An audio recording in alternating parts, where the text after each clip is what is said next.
right, thank you very much, everyone. Kindly, graciously sit down.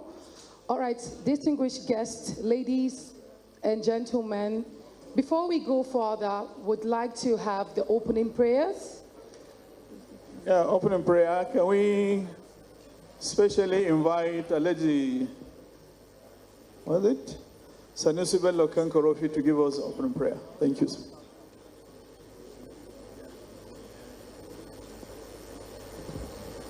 Salu ala Nabi.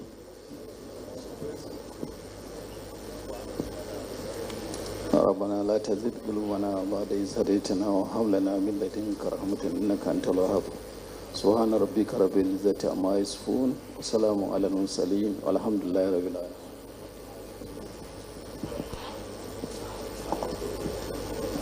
All right, thank you very much, sir. Thank you so very much.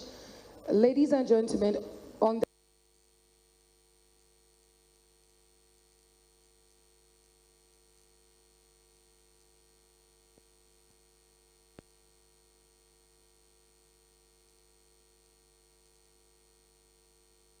a round of applause for him for the welcome address.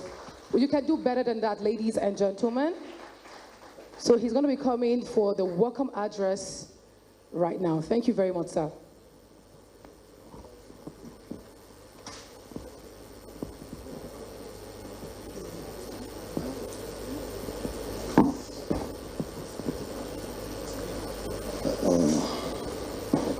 أعوذ بالله من الشيطان الرجيم بسم الله الرحمن الرحيم. The Director General, Arcon, Dr. Olalekan Padulafu, the former Registrar and Chief Executive Officer of Arcon, Alhaji Garba Bello Kankarofi, Honorable Salis Ibrahim Riroi, and other distinguished guests, good morning. It is with immense gratitude and a deep sense of responsibility that I welcome you all to this historic two-day regional summit on advertising and marketing communications.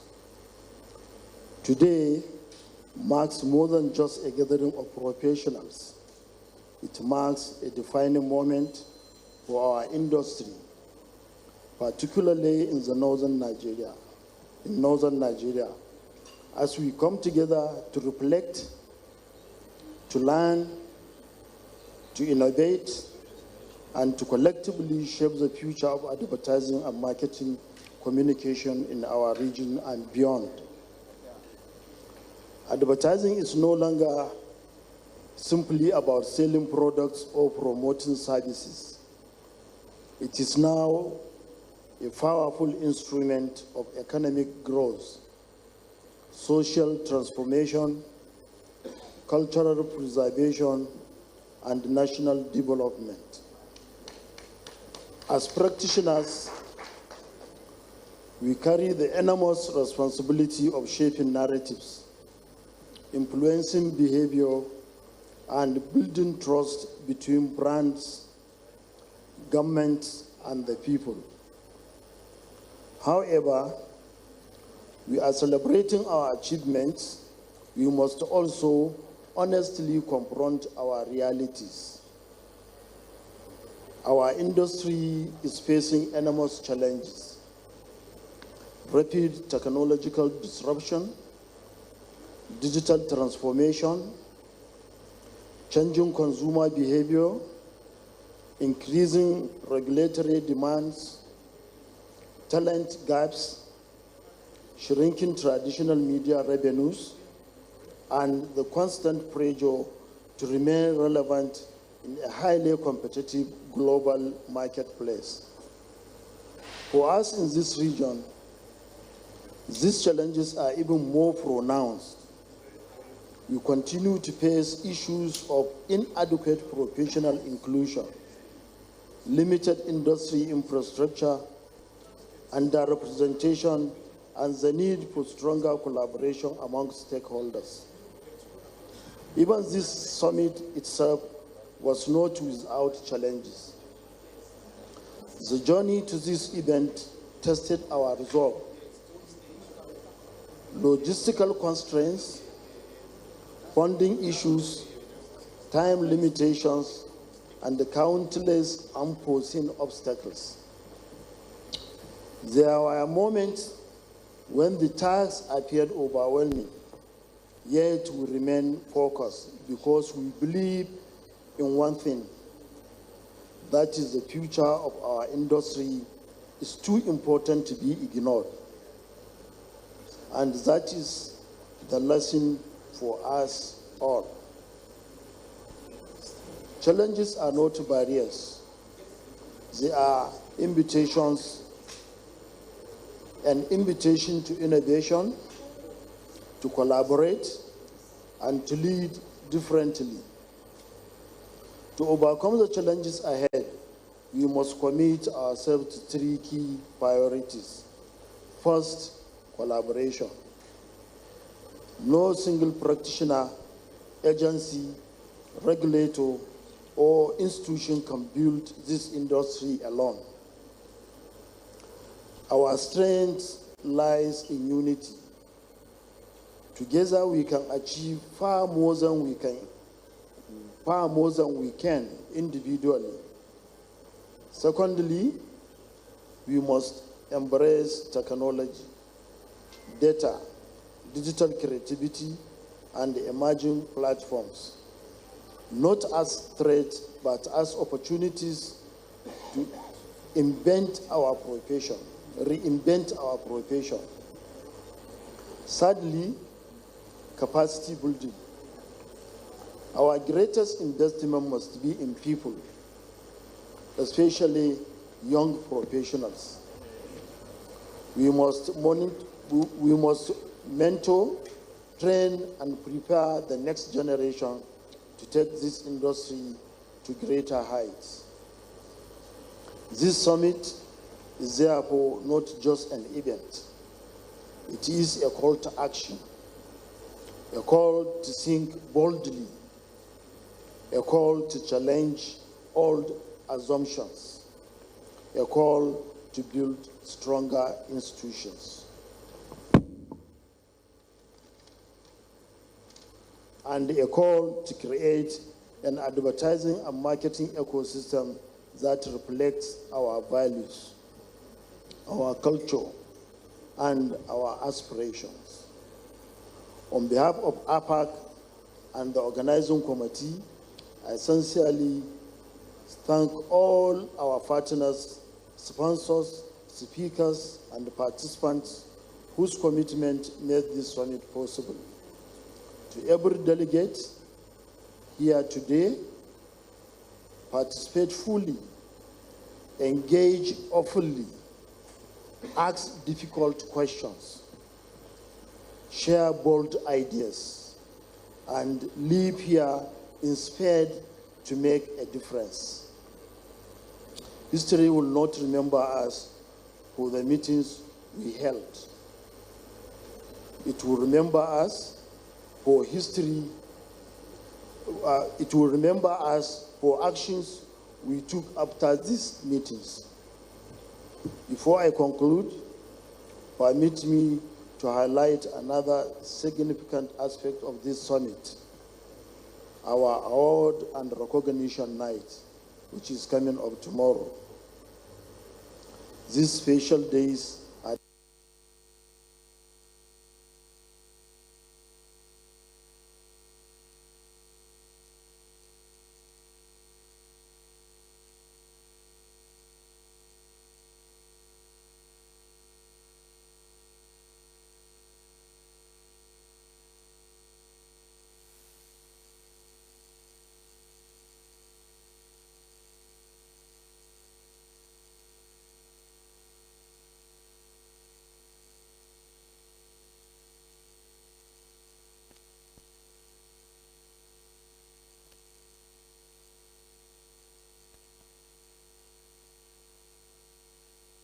Dr. Olalekan Padolafo, the Director General NTA, Alhaji Salihu Abdulhamid Dambos, the former Registrar and Chief Executive, Alhaji Garba Bello Kankarofi, the Chairman and Chief Executive Officer of Amasco International, Alhaji Mustafa Ado Mohammed. These recognitions are not merely ceremonial. It is our way of appreciating leadership that understands the power and the importance of our industry in driving economic growth and social development. Let this also inspire all of us to continue striving for excellence, innovations, and impactful leadership in our respective roles. Let this summit be remembered as the moment we choose progress over complacency, unity over division, and innovation over fear.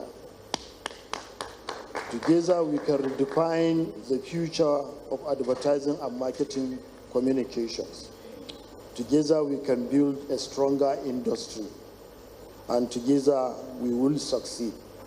Thank you, and may this summit be impactful and fruitful for us all. God bless APAC, God bless our industry, God bless the Federal Republic of Nigeria. Thank you and have a wonderful time.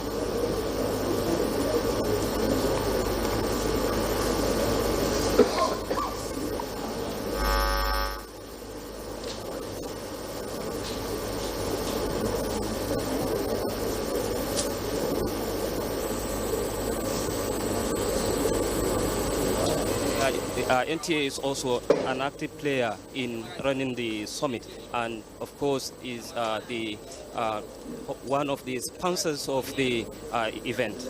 And now the person that has just finished his speech is the chairman of Kano State Association of the Advertising Practitioners Association, Kano, who is organizing the event, and is a regional summit that is expected to address challenges, especially in the field of advertising, marketing, communication, looking at the fact that Kano itself has a lot of media organizations, in addition to the digital landscape that provide space for advertising. And there are a lot of challenges, and the summit is put together to address some of those challenges, and also to provide an avenue for other people, that is the upcoming practitioners, to also learn from the expertise of the practitioners. Kano has been at the forefront of advertising, and looking at the personnel and brightest brains in the field of advertising. And even at this place, represented present here is one of the brightest, Malam Bello Kankarofi, former registrar of the APCON, and now the association, and now the council for the regulation of advertisement, and the MD, the person in charge of that organization, is also here. Now the program is proceeding, so let us continue to enjoy the program. So please, a round of applause, ladies and gentlemen. He's right here with us. Thank you so much, sir, for being here today. And also, I'd like to acknowledge the Chief Executive Officer of Arewa 24. Ladies and gentlemen, please, a round of applause for Mr. Celestine Umeibe. Please, a round of applause, ladies and gentlemen. Thank you so much for being here, sir. We acknowledge that. Ladies and gentlemen, before we go further, I would like to, before I bring up stage the DG, which is the Director General of Arcon, I'd like to say something very profound about him. I'd like to tell us that this man is a true leader by excellence. He is a man of great commitment, a man of excellence, and not just that, he is a man that have greatly elevated the standards of advertising sector in Nigeria. He is an exceptional leader, a true visionary administrator who has truly shaped the future of advertising. His passion for capacity development, regulatory excellence, and industry advancement has not only inspired practitioners, but has also positioned the profession of greater global competitiveness. Distinguished ladies and gentlemen, please a resounding applause and a standing ovation, ladies and gentlemen. A resounding applause and a standing ovation. Join me as we welcome the one of one, the true leader, a visionary. I'm talking about the Director of Excellence, Director General of the Advertising Regulatory Council of Nigeria, Dr. Olalekan Olumuyiwa Foladapo,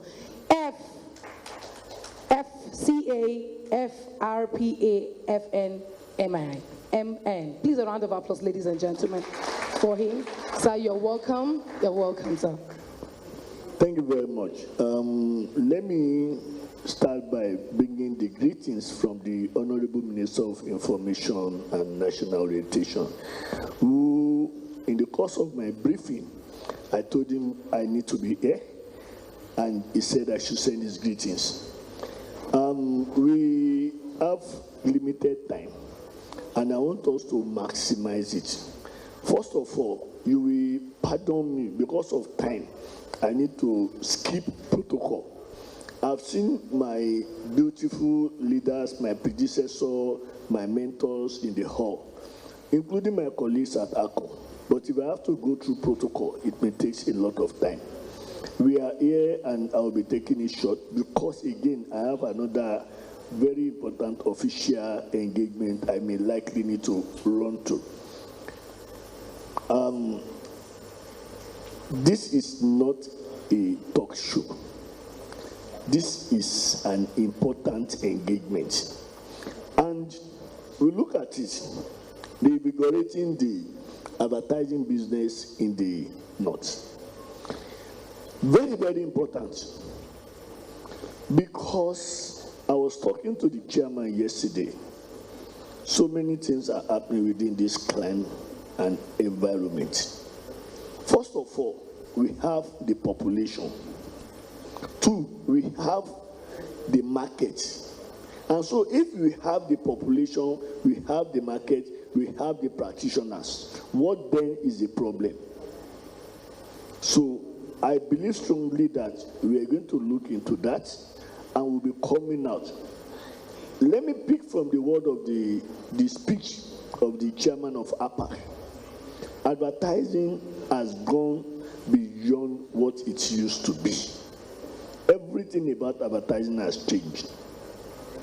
In 2023, Act number 23 of 2022 also changed the definition of advertising. In this climate and market, advertising is a profession, meaning that you will be seen as a professional because you can't just wake up and say you are practicing advertising. You must be licensed by a government agency which has the mandate and oversight. So for anybody to say I am an advertising practitioner, the person must first have been licensed. Again, advertising is a business. The business of advertising is huge. Advertising is an economic enabler. Advertising is that activities that grow every other activities within the ecosystem, the financial ecosystem. So because of that, it is not a profession or a business activities that you can live without being regulated. So advertising in Nigeria is regulated. We experience or we practice two regulatory frameworks in Nigeria for advertising. The first one is the statutory regulation, which means the government sets rules and standards. The second one is self-regulation, which is where we have people coming together to say we need to practice, and they are practicing ethically. APAC is one of the bodies, the sectoral groups are one of the bodies. Now, for their ongoing advertising industry reform, I was discussing with the chairman of Urban there, and was reminding me that the minister's directive to ACO. And what was the minister's directive? The minister's directive is that we should ensure that everybody, every stakeholder respect the payment threshold. In other climes and market, payment threshold is a standard and a global thing. So in that tripod where you have the agency, the media, and the advertiser, it is obvious that there's a missing link. If advertisers are not paying agencies and agencies are not paying media, and that will now put the industry in jeopardy. You should also understand that advertising is that profession that has a multiplier effect on other professions. For example, if you say advertising industry billing is 100 billion, for example, it's only 20% of that money that goes to the advertising agencies. The remaining 80% of the industry billing goes to the media. You are talking about the broadcast, radio and television. We are talking about the print, the newspaper and the magazine and everything like that. You are talking about the out of home, the indoor and outdoor. We are talking about the digital platform and the social media platforms. So 80% goes to them. Now, if you don't have a very strong regulatory framework for advertising, what do you think will happen? We have practitioners in the north. We have the market in the north. The question is, how do we attract that business in such a way that everybody will feel the urge and will feel the necessity to be part of that ecosystem and take maximum benefit of that ecosystem? In my conversation with APAC, I told them that first of all, we need to open this conversation beyond this place. I will be expecting APAC to liaise with our regional office and ensure that this is not domesticated only in Kano. Maybe next year, let's move to Kaduna. Maybe the next year, let's move to another state. Because it's supposed to be a regional conversation. Number two, the directive from the Honorable Minister is that we should embark on capacity building in such a way that we're going to attract new talent, and we're also going to help the small and medium scale. That directive is freshly given, and this is the first outing I'll be doing after that directive. And I'm promising you now that the first brand and advertising training for SME will start in Kano. In line with the directive of the Honorable Minister, we will start that capacity building and engagement of SME.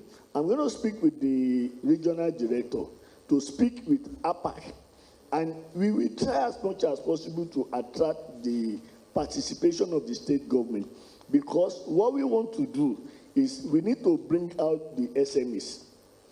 Research has shown that most of the SMEs die in their first 5 years, and because of so many things. Branding is part of it. So what we want to do is to have a free clinic for branding and advertising, and how communication will improve their business. And you can see that we are starting that from Kano. Please give the Honorable Minister another round of applause. I have also discussed with APAC. We're talking about attracting business. We are all aware. It's not like it's unknown. Most of the agencies reside in Lagos. Most of the advertising business is done around that area. But again, we have the Kano State Signage Agency, which regulates outdoor business in Kano, meaning that outdoor business thrives in Kano. We have same thing in Kaduna. We have same thing in Niger. We have same thing in other states. So how do we now ensure that this is being flowing? I mean, we are experiencing this flow of advertising revenue into the north. We will have another engagement, particularly to discuss with these critical stakeholders. I am not aware how many foreign networks operate in this space, but then our joy will be to bring those networks into this place. I will be happy to come to Kano or to come to any of the states in the north and see that we have a WPP agency, we have OGV, we have Publicis. And that is how we need to start attracting talent. The media independent people, they determine what is spent and the direction of the spending, including the media participation in that spending, the media plan. Again, I'll be leaving this place, going back to this, to the stakeholders.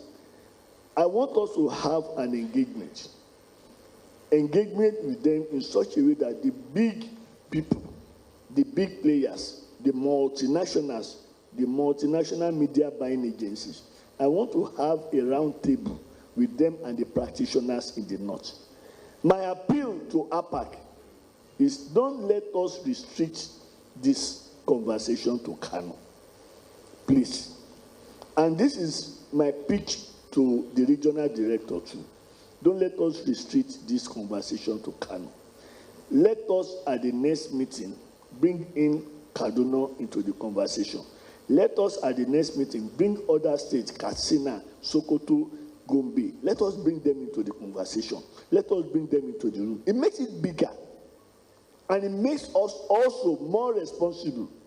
Developing the Nigerian advertising ecosystem means that every state, every region, every senatorial district must feel the flow. One of the policy of the present administration, President Bola Ahmed Tinubu's administration, is local first. Now, what have we done in that space?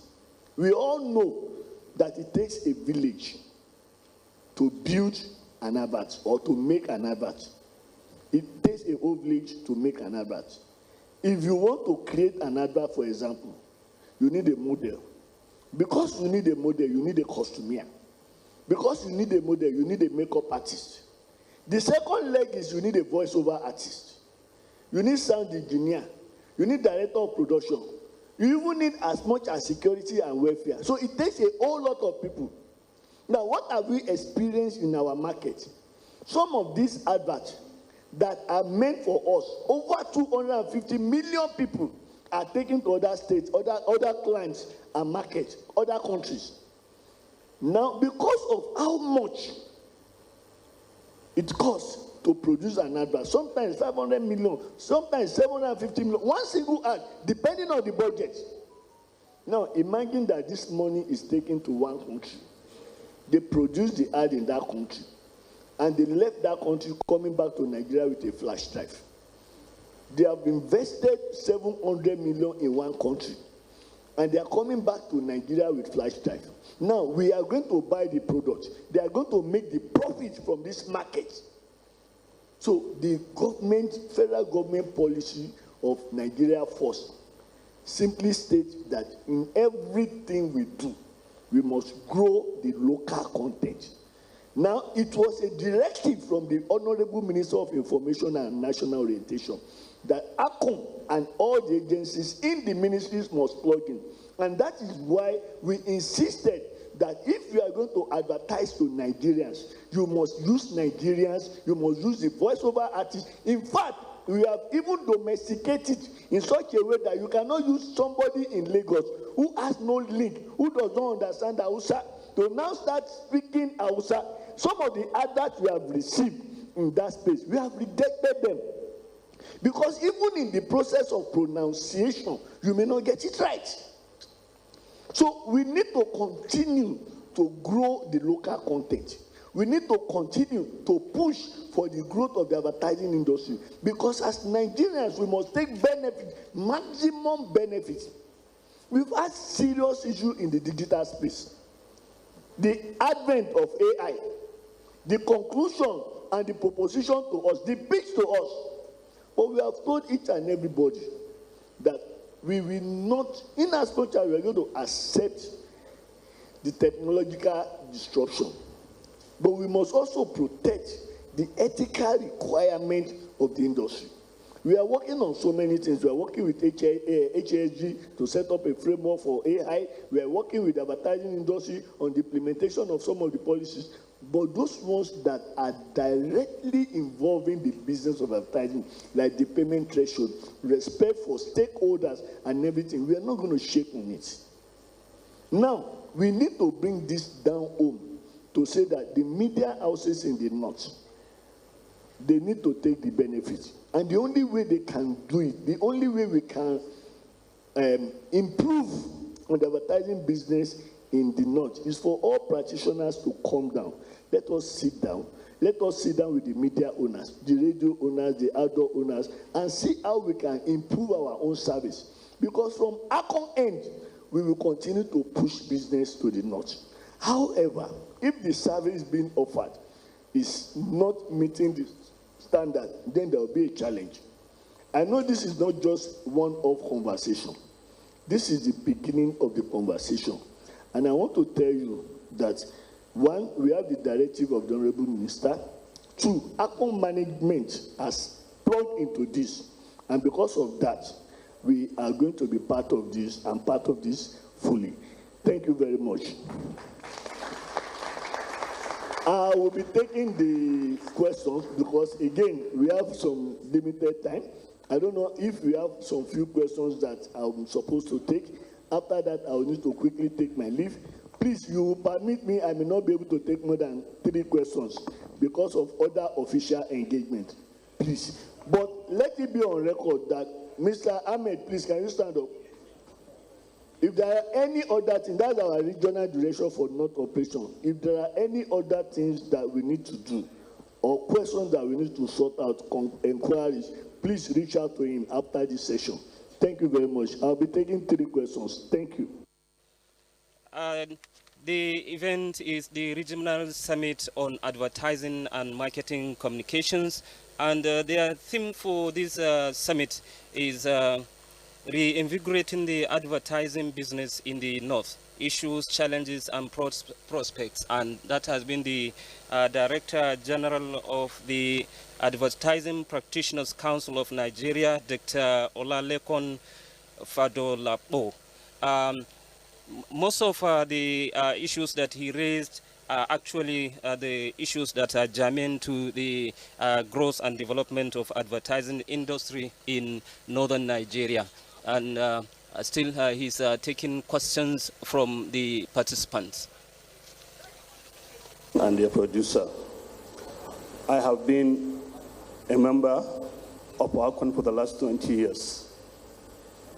We produce, we script, we produce content, but local content, 99% of local content aired in our radio station here in Kano are produced in Lagos.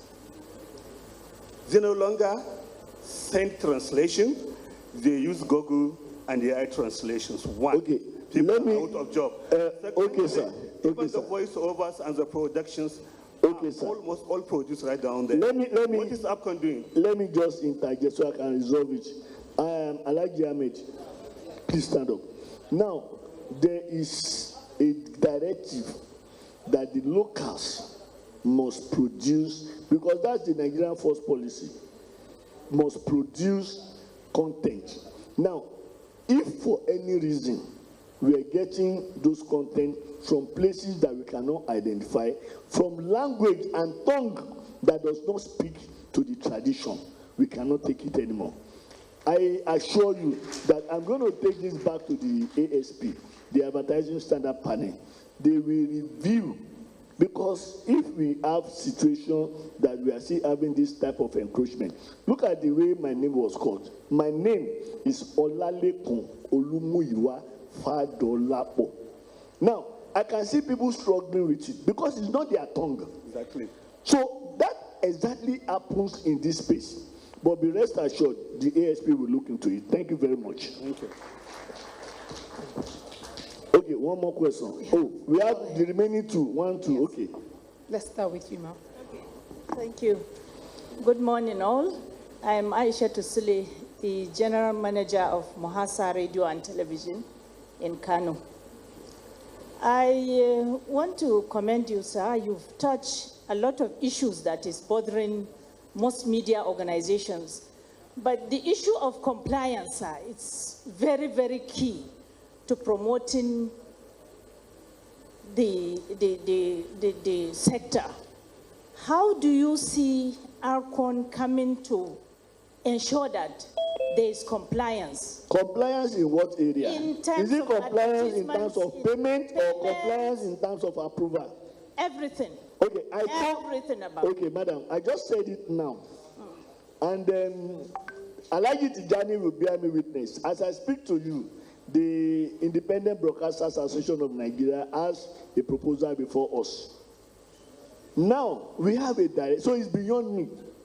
The minister said, ensure payment policy is adhered to. Ensure ethical compliance by all stakeholders. As I speak to you, we have some people that we are going out with. If you have any issue, you are either a member of IBAN or by extension member of BON. So I will ask you to write everything. Put it from BON. Send it to us. It is our duty. We are not a debt collector, but we are strategic partner and regulator of the industry. So we will ensure that there is a level playing field. You can't be pursuing business and now again be using your time to be pursuing compliance. We will do that and we will ensure that there is sanity in the industry. Thank you very much. The last question, please.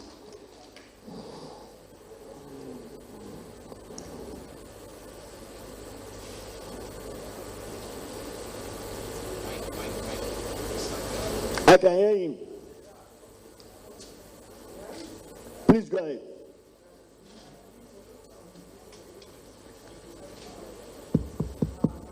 Okay, it's ready now. My name is Abini Bello. I'm the marketing manager of Freedom Radio here in Kano. My contribution, sir, is an appeal to your officer on behalf of our local clients concerning vetting fee.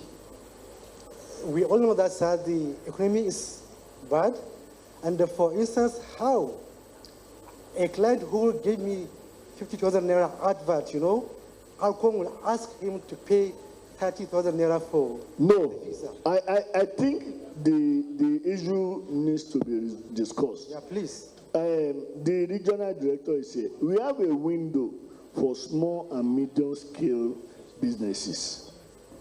We have a window, and that window is supposed to support the growth. One of the government policy is to support the SMEs and the startup. So we have a special window for them. Any one of them that is going to our office, they should ask for that window for SME. That's number one. Number two is that the regional director is here. If there's anything in this entire northern region, is to pretend.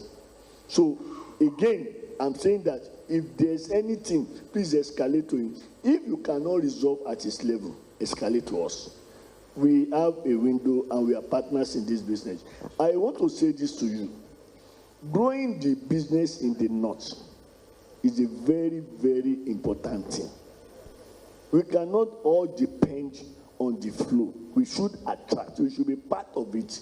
And that's why I made as busy as my schedule could be. I told the chairman that I will definitely be here because this is a conversation we need to hold. Now, you have radio stations. You have television stations. These businesses thrives on advertising.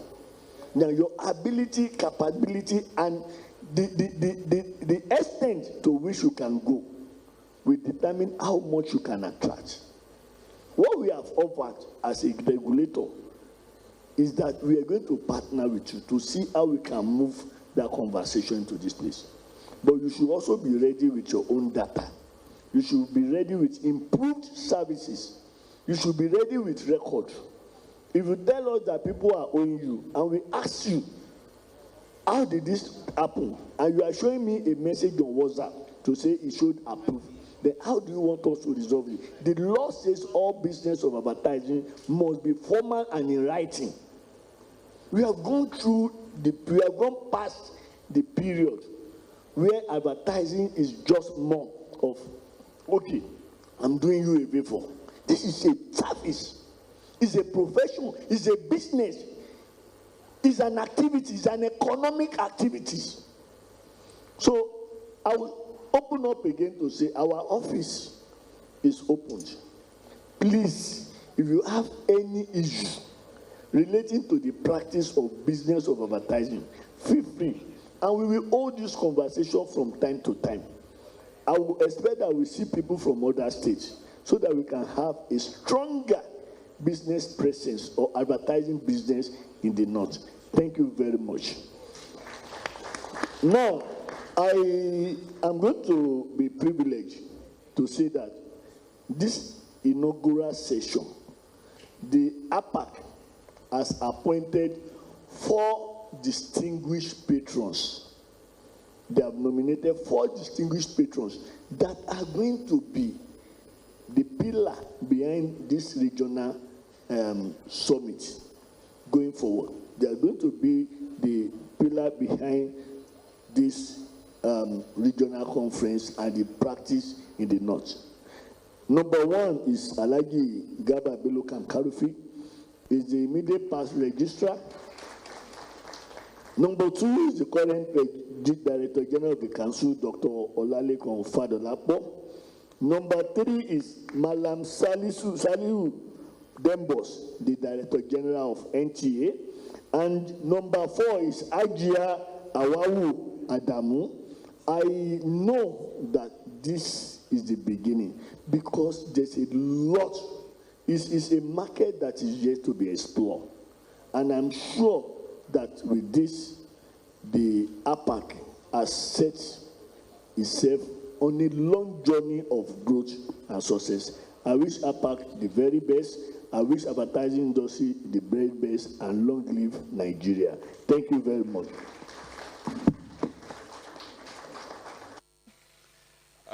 That has been the response to the questions from the participants. The person that responded is the Director General Advertising Regulatory Council of Nigeria, Dr. Olalekan Fadolapo. As I have started saying earlier, the issues that he raised are actually germane to the growth of the industry. And the most disturbing among the issues is the issue of voice-over artist. You know, in most of the radio stations and some other adverts, you'll be hearing some people voice-over artists that are not actually from this side, and they are speaking Hausa language in a mutilated way. And for this, you know, in terms of language and the people that understand the language, if one is mutilating their language, they feel not so happy. So this may affect the advert. And there are also so many other issues that has to do with the advertisement and marketing communications. And you know, in this part of the country, there are a lot of prospects in the field of advertisement. And he said if properly harnessed, it will generate a lot of employment. And you know, in the issues of advertisement, most of the prospects do come from advertising, and advertising is one of the economic enablers. And one of his submissions was that if out of 100% of the revenue that is generated from the advertisement, 20 only goes to the advertisers, and about 80% go to media industries. And so if you have a lot of media industries that are economically viable, it means job creation. And, there is also digital space. So if the digital space can be harnessed, and it will create a lot of employment to the teaming youth. And this is one of the discussions that are starting, and the discussions are expected to propel a lot of economic activities in this part of the country and also the Nigeria as a whole.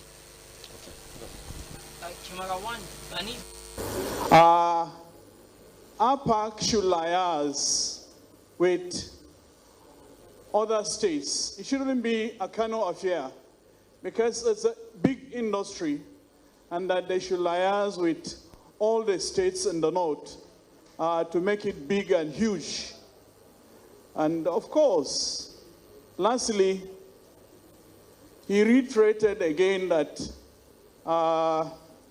advertising is a huge business, and that this business is not being properly harnessed as it should be. And he has thrown a challenge to the professionals to ensure that they embrace digital technology, which is one of the means by which the industry can develop and grow. Once again, distinguished ladies and gentlemen, can we give a round of applause to the Director General? At the same time also, we need to appreciate the effort that is being made by the Honorable Minister of Information and National Orientation in developing a positive narrative for the country.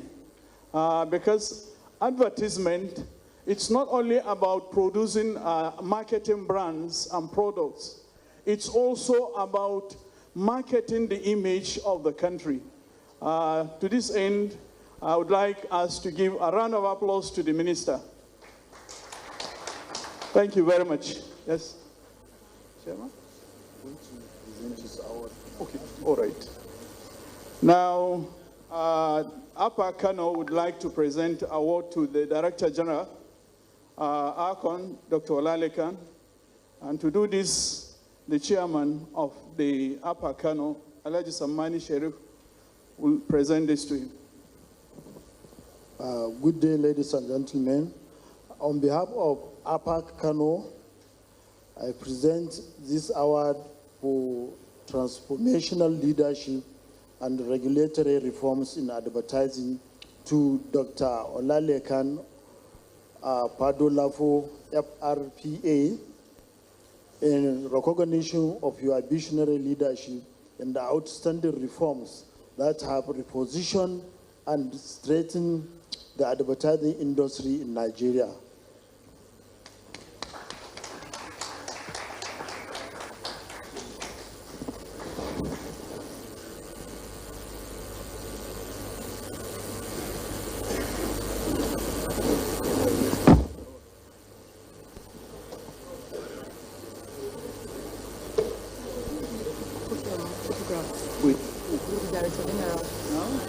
All right. There's going to be a group photograph with the DG, with the patrons. Yes.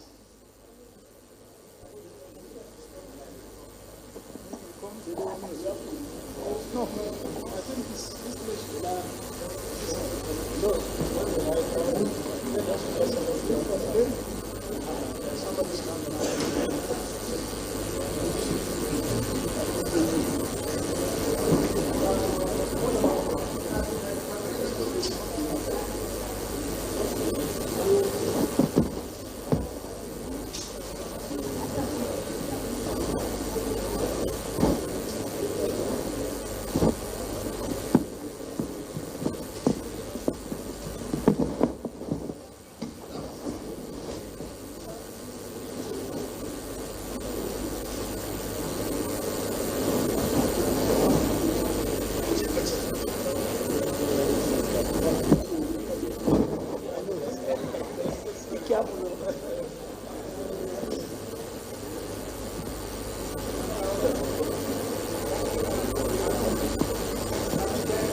Actually, award was presented to the Director General, Advertising Regulatory Council, and it was presented to him by the chairman of the APAC, that is Advertising Practitioners Association Kano, Alaji Samani Sharif Bashir.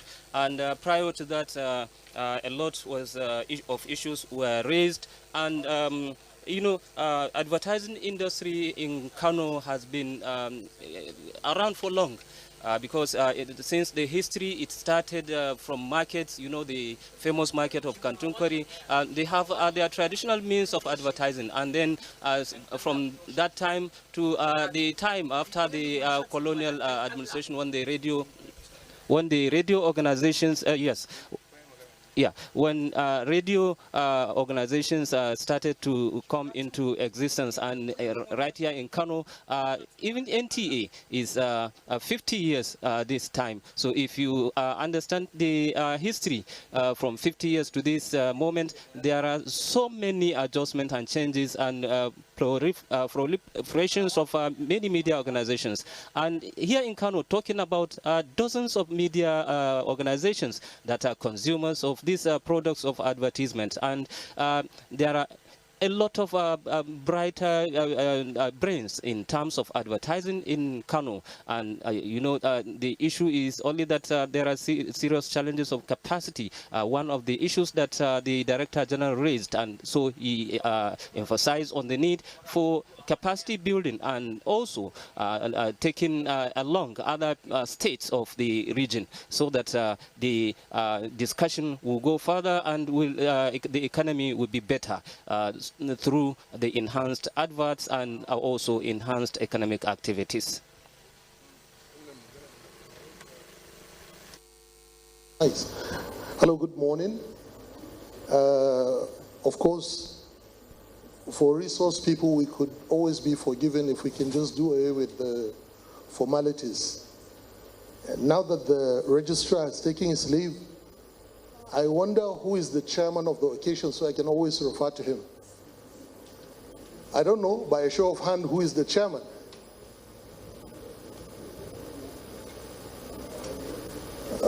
Mr. Registrar, once a registrar, always a registrar, yeah? So by consensus, allow us to use Alaji Kankarufi as our default chairman, and I would always refer to you.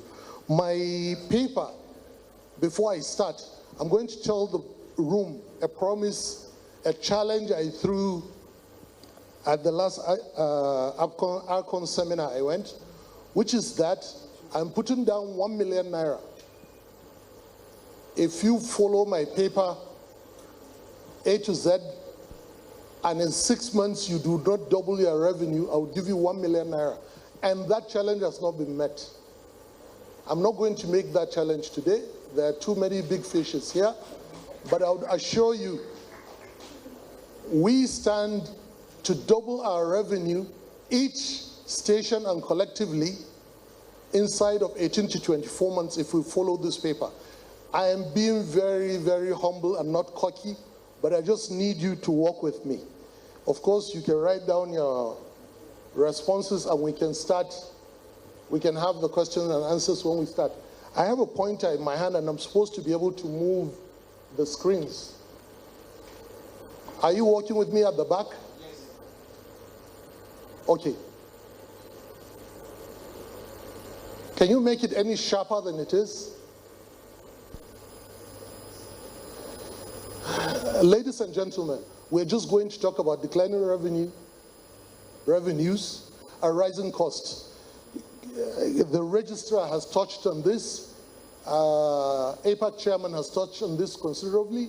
Most of what I'm going to talk about in the early segment of it is basically just going to be adding the numbers. So we're going to do the diagnosis. We're going to try to find where the squeeze is, and we're going to see where the platforms of new money is, and then we're going to draw up an agenda on how to resolve the problem. I suspect this presentation would be available to all members, right? This is not working. I don't know. Is there anything you can do, or do you want me to just say next slide? Okay, so there are assumptions. Everything I'm going to say is about the northern media market, but we're going to use Kano as the reference market, and in Kano we're going to use Freedom as the reference media organization. Please walk with me. We can scale all my presentation to other markets in the north and other stations as well. The scale of the cake. Nigerian national advertising economy is larger, faster growing, and more economically consequential than the public profile suggests.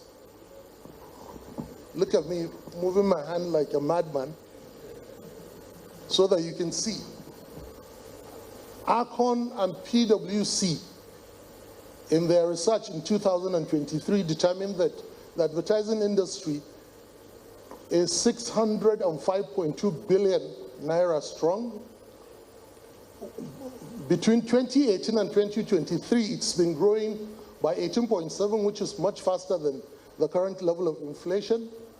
And by 2028, it should be running to almost 1 trillion naira, 893 billion. And a number that is very significant. Every time you invest 1 naira in advertising, you increase the GDP by 16 naira 50 kobo. This is part of what the DG was actually, the registrar was actually just saying before he left. The pressure cooker. So first, we've just found the size of the economy. Go to the next slide, please. So this is the pressure cooker. This is what got us into this problem we're in, at least this last round of it. By 2023, Naira moved from 460 Naira to $1 to currently 1,371 to $1. And of course, it had even gotten to 1,500 at some point. All our equipments are foreign made. So basically our cost of doing business just went up several thousand times. Diesel went from 198 Naira per liter to 1,960 today. And just about 3 weeks ago, it had crossed the 2,000 Naira mark.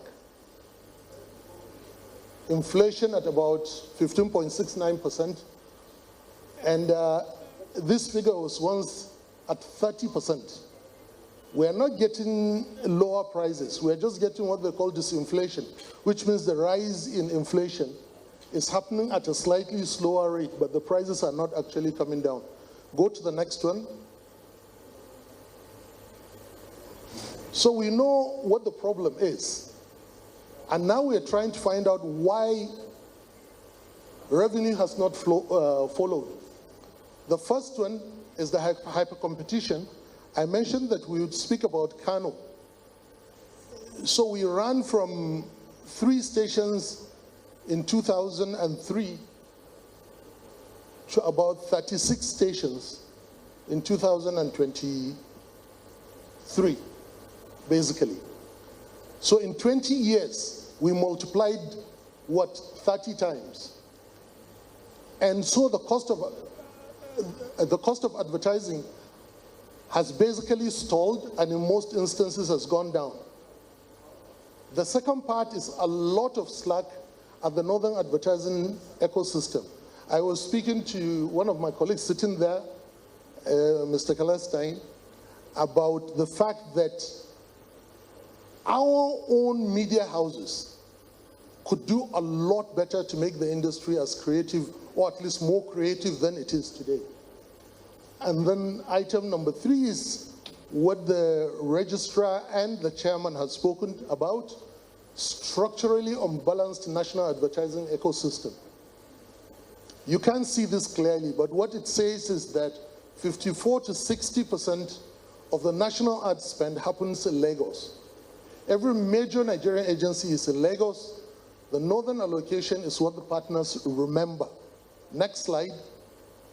And this is what the graph looks like. From the COVID period in 2020, the cost, which is in red, has been going up, and the revenue, which is in green, has largely remained flat. Go on.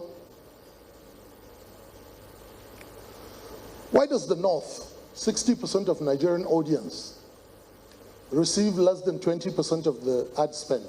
In fact, you wouldn't appreciate this number until I tell you why, if you add the Northeast and the Northwest, you're going to get 35% of Nigerian population. Yet, they only command a total of 7% of the ad spend. That's basically talking about maybe 67, 69 million people in a country of about 260 million that is only being served by 3 or 4% of the ad spend. Is this the next slide? Okay. So I've explained this to you. We have gone through number one, which is the structural imbalance. Number two, Kano as a reference market for the North, running between the GDP of Kano is equivalent to that of Niger or Mali or Chad, but it is only treated as a line item on most major agencies' planning sheets. Number three, the cost has tripled. And number four, what do we need to do to solve that problem? Next slide. What you see here graphically is that the yellow is the advertising spending and the white is the population. And so Lagos over there has 57% of the spend and about 7% of the population, 8%. North Central has 22%, I think. The Southwest, excluding Lagos, has 10%. South-South, Southeast, Northwest, including Kano, have 4% of the ad spend and have 22% of the population. This is a question that has worried everybody, and I'm going to try to make sense of it and see how we can resolve the issue before next time we have this kind of meeting. Next slide, please. So the latest research, this is International Monetary, this is IFC, International Finance Corporation number. It says 75% of the total industrial output in Lagos is marketed through Kano. 75% of the entire output of industrial output in Lagos, Ogun and Ibadan axis is marketed through the wholesale markets in Kano. Actually, this is scary.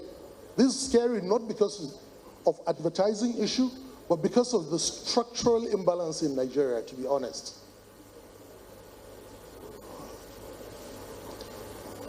The Kano wholesale of Dawano, Kwari, Kopal Rua, Singa, Sabangari receive and clear goods 20 billion naira turnover daily. And 50 to 55% is redistributed to the 19 northern states, and then across the border to Niger, Chad, Cameroon, and Mali. 20 to 25% of that is consumed in Kano. Go on. So the decision makers, why is that, by the way? It's largely because the decision makers are geographically in Lagos, the manufacturers, the advertisers, the ad agencies, the media concentration is in Lagos. Number two, the broken audience measurement system. Dawano market, which at the past you may have seen, the largest grain market in the African continent. There is zero presence of media measurement on that corridor. Nobody goes to, anybody who is here knows Me Adwa, knows Megatari, knows Gamborungala. There is no figure of media consumption in those places, and these are places where billions are traded. A colleague of mine in Zenith Bank told me that Zenith Bank in Woodil was actually opened because they determined that the Woodil cattle market, there's 600 to 700 million naira worth of trade every Friday. And they figure if they can capture 20% of that, then the bank can survive. The bank is surviving, but it does not show on the MPS data. Then, of course, there is the issue of digital algorithm bias. So Meta, when they do their monetization, they actually pay based on where their digital footprint is really strong.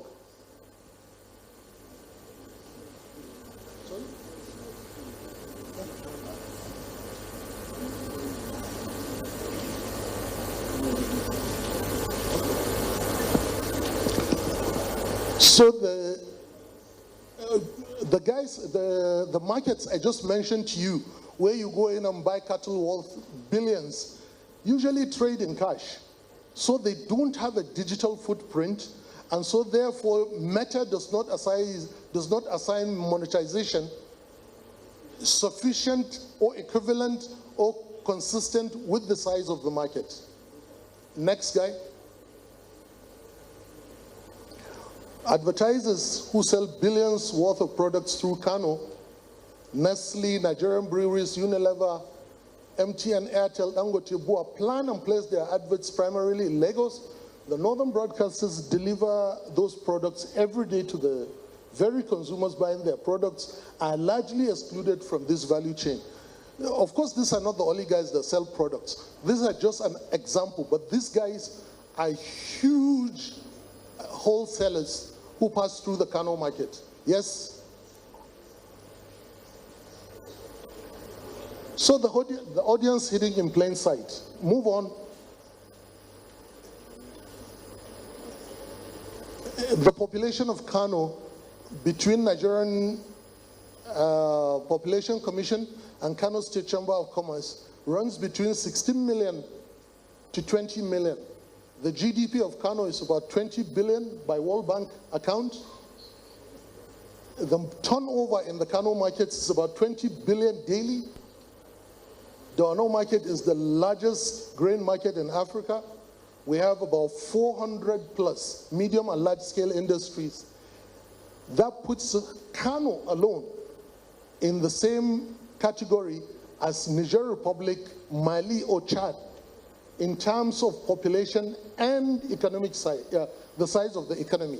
Yet, each of these countries have dedicated media plan, but still the North, or in this case Kano, has no presence of a major media company in the state or in the economy. Go on. I'm harping at this. I hope I bore you with this specific topic. But it is when this thing sinks in that we ourselves and our colleagues are able to make a difference. Northern Nigeria, 110 to 123 million people. Germany, 81 million. I think that is United Kingdom, 68. France, 66. Freedom Radio listeners, 11 million per day, about 83 million per week. In terms of the number that our medias generate in the North, it's not because we don't have the economy, it's not because we don't have the audience, as the registrar just stated. These numbers are empirical, these are not approximations. Yes, sir. There are not this 300 billion turnover annually. Quarry does 200. Operua serves the Sahel. Singa is the FMCG hub, and Sabangari market sells everything. Go on.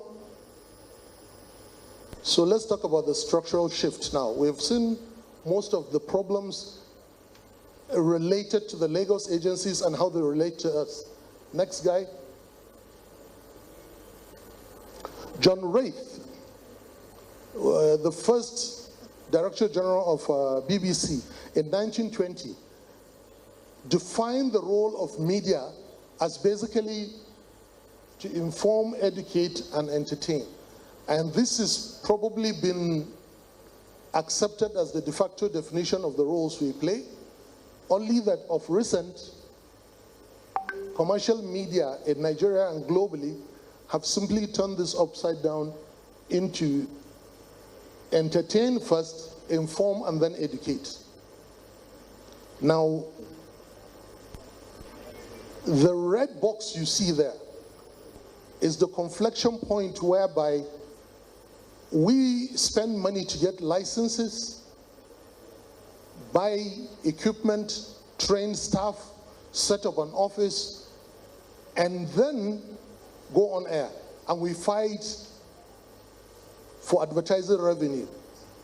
A young teenager, 15-year-old, would take his iPhone, go into a room, close the room, put up some light, and create an entertainment, and tomorrow morning he would have 15 million followers.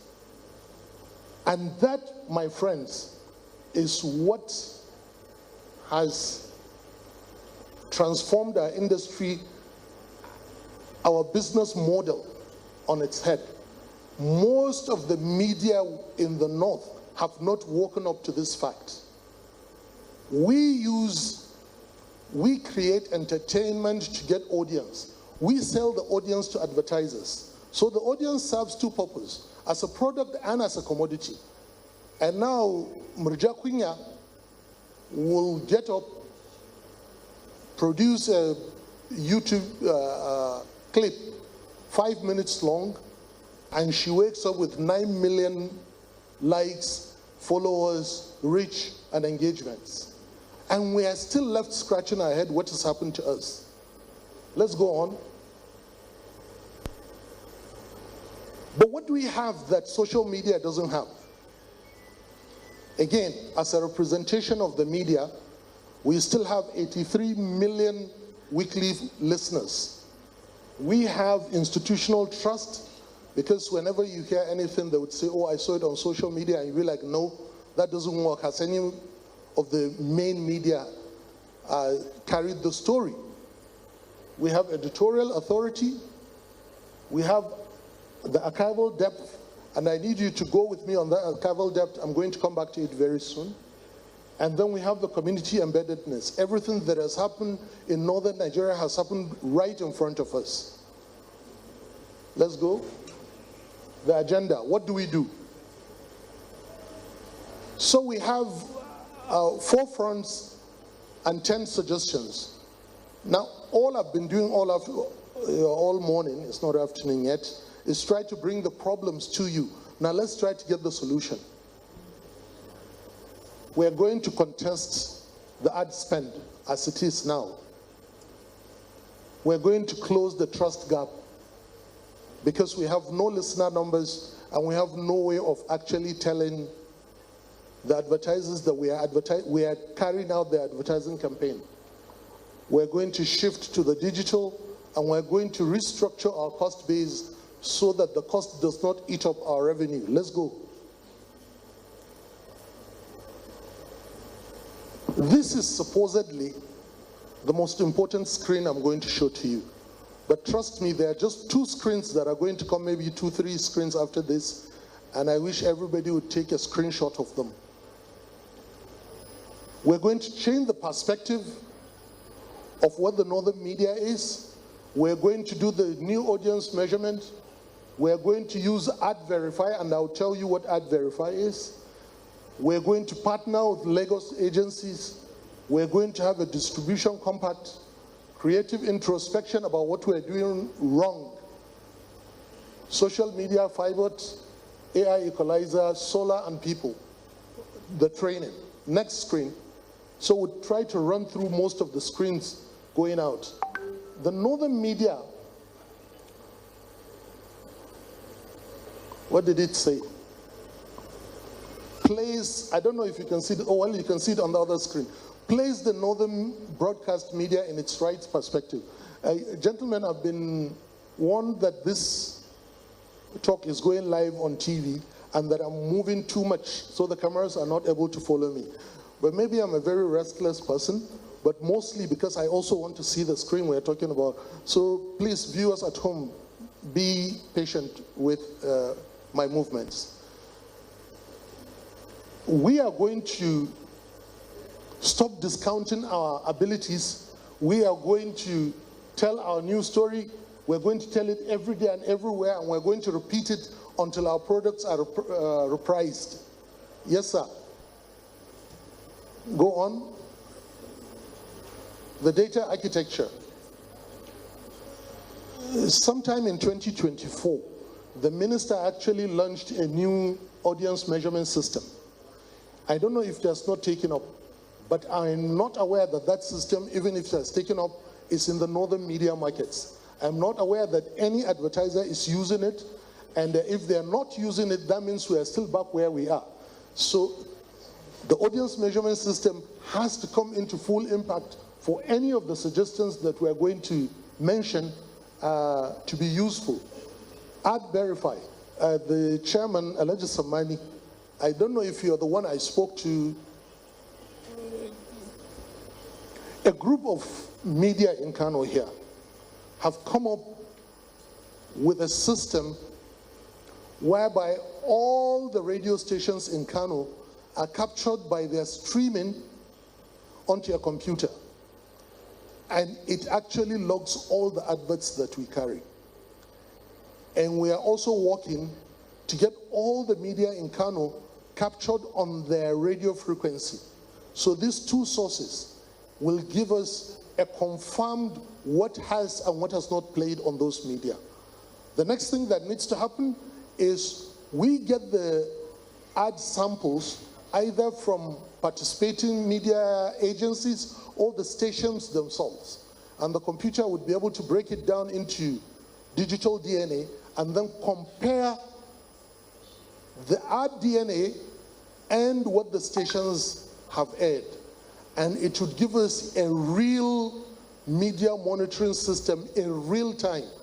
The dashboard of that media system would tell me, the broadcaster, you, the advertiser, and the media agency, what has played and what has not played in real time.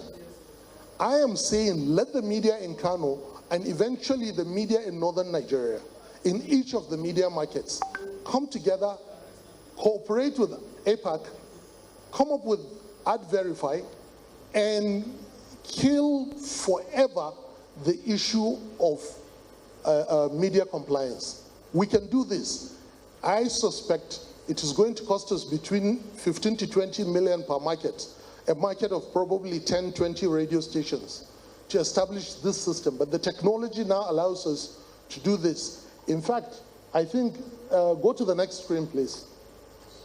Right under this, you can see adverify.dashboard.versal.app. If you check it, you would see a sample of this Ad Verify and what it can do. If you put in the APS AMP data and Ad Verify, we would have sorted the number issue forever. What it does, as you can see, is it uses audio fingerprinting, real-time flag player login, proof of player certificates, missed sports alerts, RF back-off monitoring. And the dashboard would show you 100% has been played, none has been skipped. It will give you a PDF certificate automatically. Go up next. We're also asking, I don't know, Arcon is not the right person, but probably APAC is. If I have a media agency in Kano called ABC Media, will APAC work with me to partner with Media Reach to open an office in Kano? Can we collaborate with Media Perspective to open an office in Kaduna? Would we go with Xenon Media to open an office in Sokoto? That way, local players would work and create local planning. I need you to leave Alhaji Samani alone so he can listen to me. Please stop that. Let him just listen to me. I'm asking you if APAC can do this, because if it can, then that question is, why don't we have any Lagos media, large media companies playing in the north? It gets resolved. They don't need to invest. Let's invest and then let's collaborate on brand and let it be time sensitive. Probably after 5 years, the partnership gets dissolved and we can have now independent players without the Lagos agencies backing. It is possible. And to the Lagos agencies, this is not going to be a drag race. No. But it's either we do the collaboration or invariably we would have to build our own agencies ourselves, and the cake is not necessarily big enough.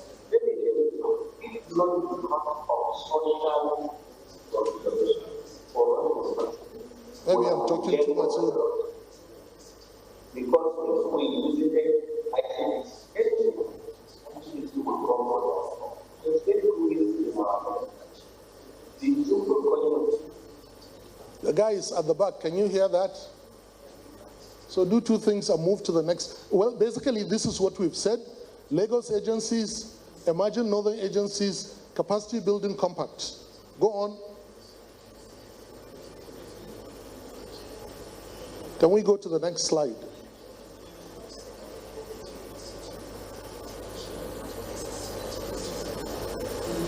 I guess we are stuck.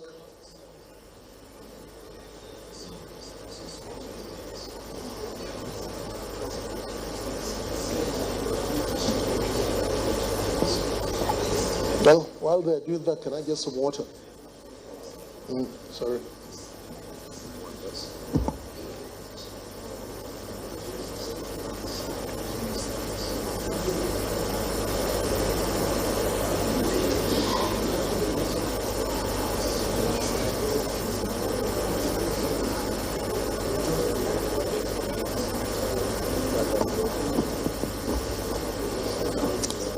Are we almost there? Okay, I should go sit down.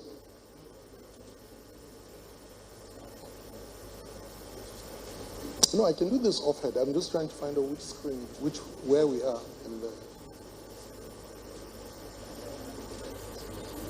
So we must be on, okay, there you are, right?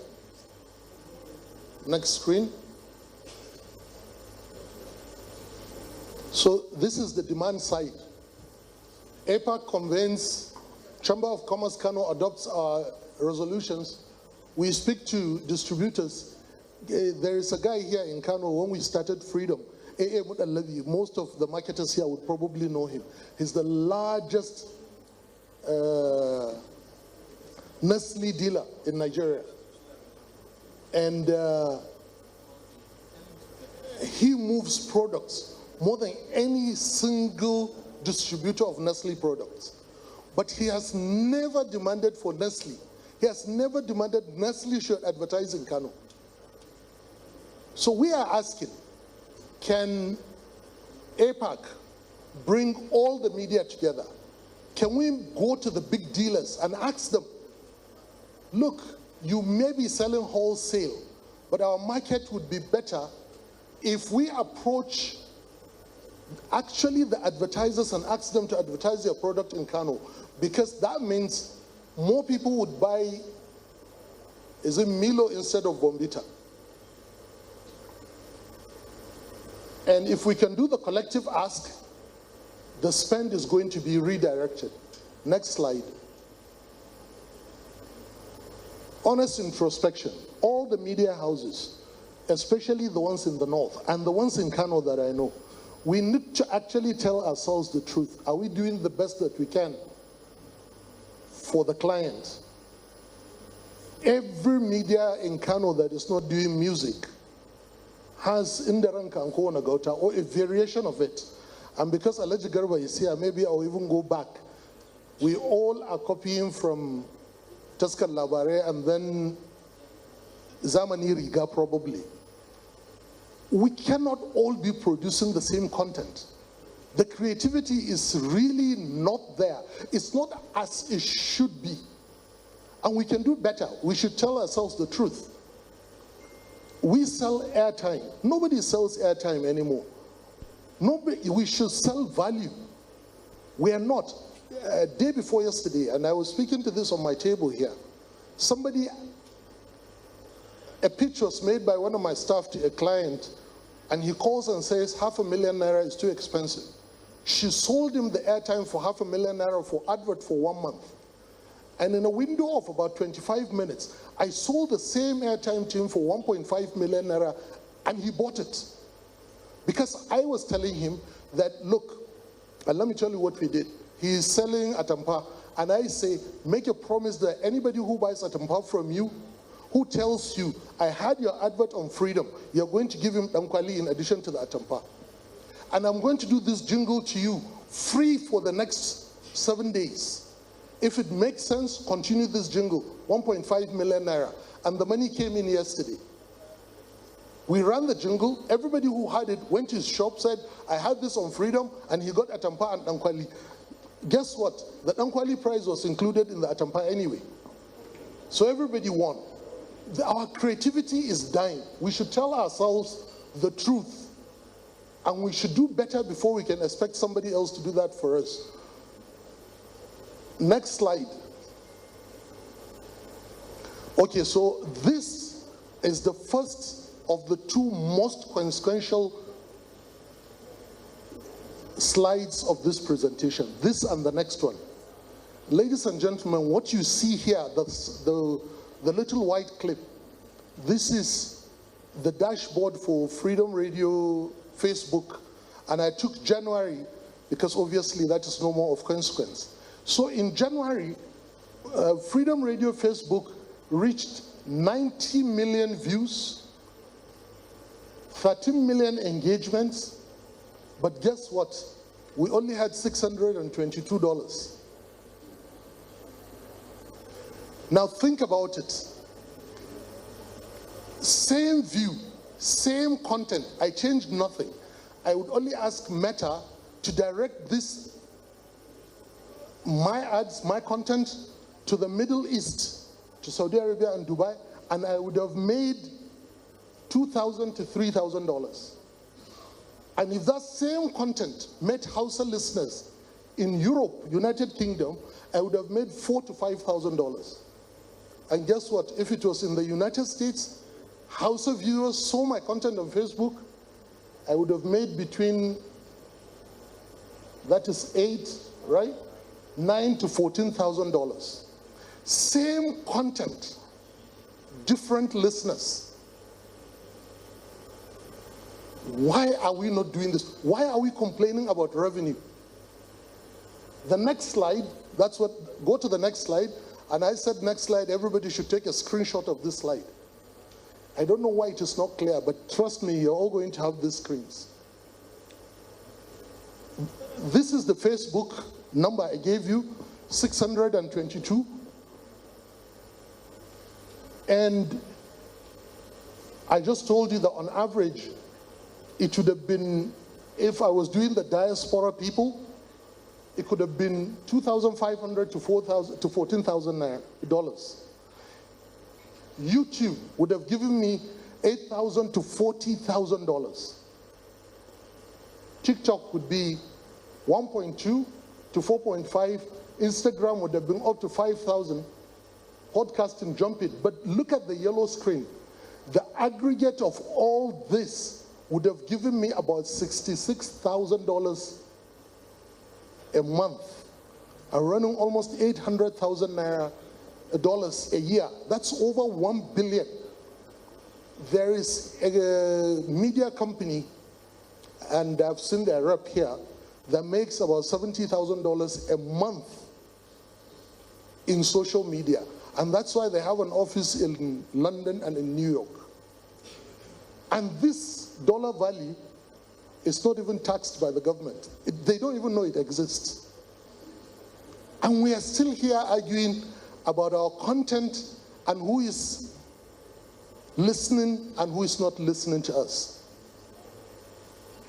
This is my promise to you. If we do not do the new media fiber, by the next year we are having this discussion,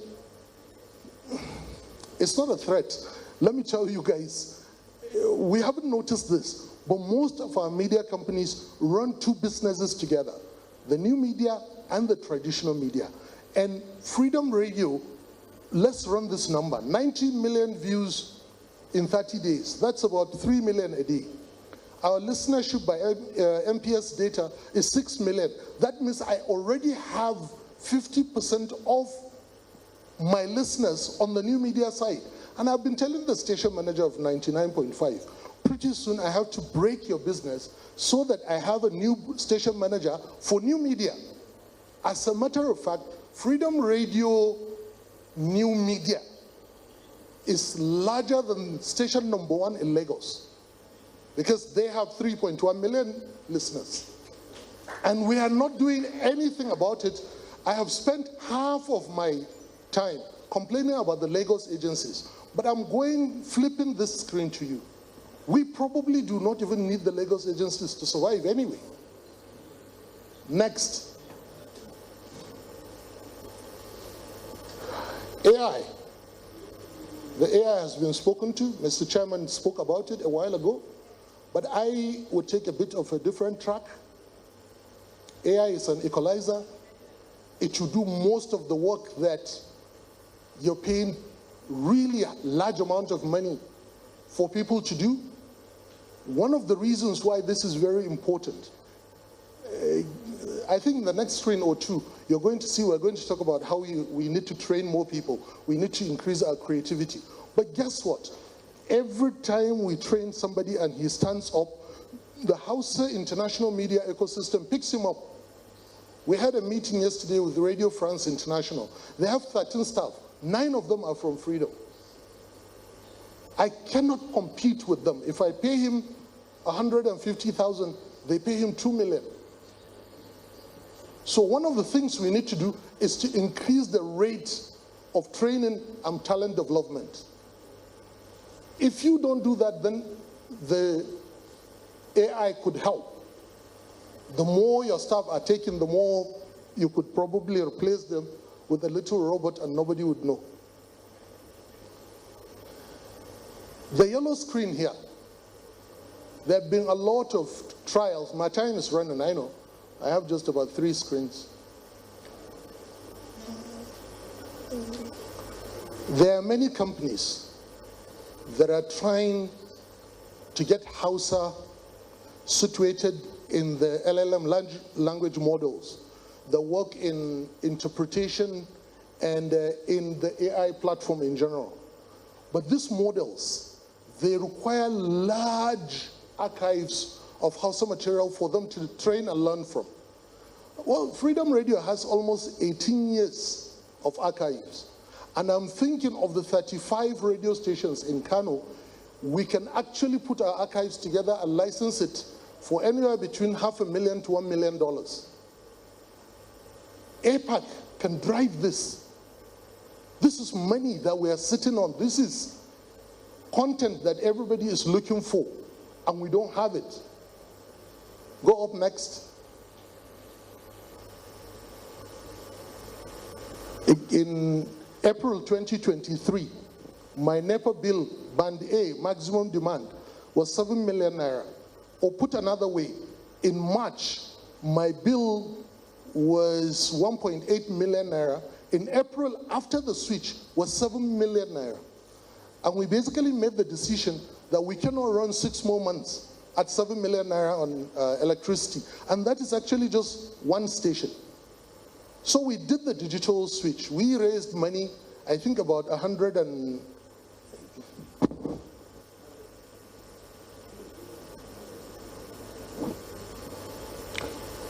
So we did the digital switch. We raised money, about 110 million. We bought all the solar we wanted. And today, as I speak to you, our cost of electricity is down by 83%. Our cost of diesel is down by 78%. And in 18 to 24 months, we paid the money. 110 million, if you cut it into 7 million, pretty. In 1 month, in 1 year, we are able to pay about 80 million. And the balance in less than a year and a half, we had paid it. And the solar investment is still with us. It will be with us for about 50 more years. Go. Training. I wrote specific institutions here. BUK, Usman Danfodio, and ABU, and some polytechnics. These are the institutions that I spoke to. And they say, look, if you need training, don't wait until admission time. Come to us, tell us the training you need. We would structure it and would give you the training as at when you need it, where you need it. And I think we should not lose this opportunity. I thought Dr. Bala Mohammed would have arrived by now, because he also made this promise to us last week. Sorry? Yes, and that's why I'm saying I thought he would have arrived. I would wanted him to see this. Oh, perfect. So if he's hearing me, I'm taking him up on this, but even more so, the media houses. Everything that you need on new media, if you do not have access to resource people to train, please talk with the universities, not limited to this. I'm sure if you go to Unijos, University of Abuja, or wherever in the north, you're going to get apparently the same training opportunity you're talking about. Go up, next. So what is it going to look like in 24 months? We're going to convey everything that we said we'd do. We're going to build it with APAC. We're going to launch it in 18 months. And in 24 months, we will deliver. And that's what I promised to you. If we do this diligently, 24 months from now, we'll be talking about a different ecosystem and a different industry. I think the final slide, the economics of the moment are on our side. The audience is on our side. What remains is the will to act. Thank you very much, ladies and gentlemen.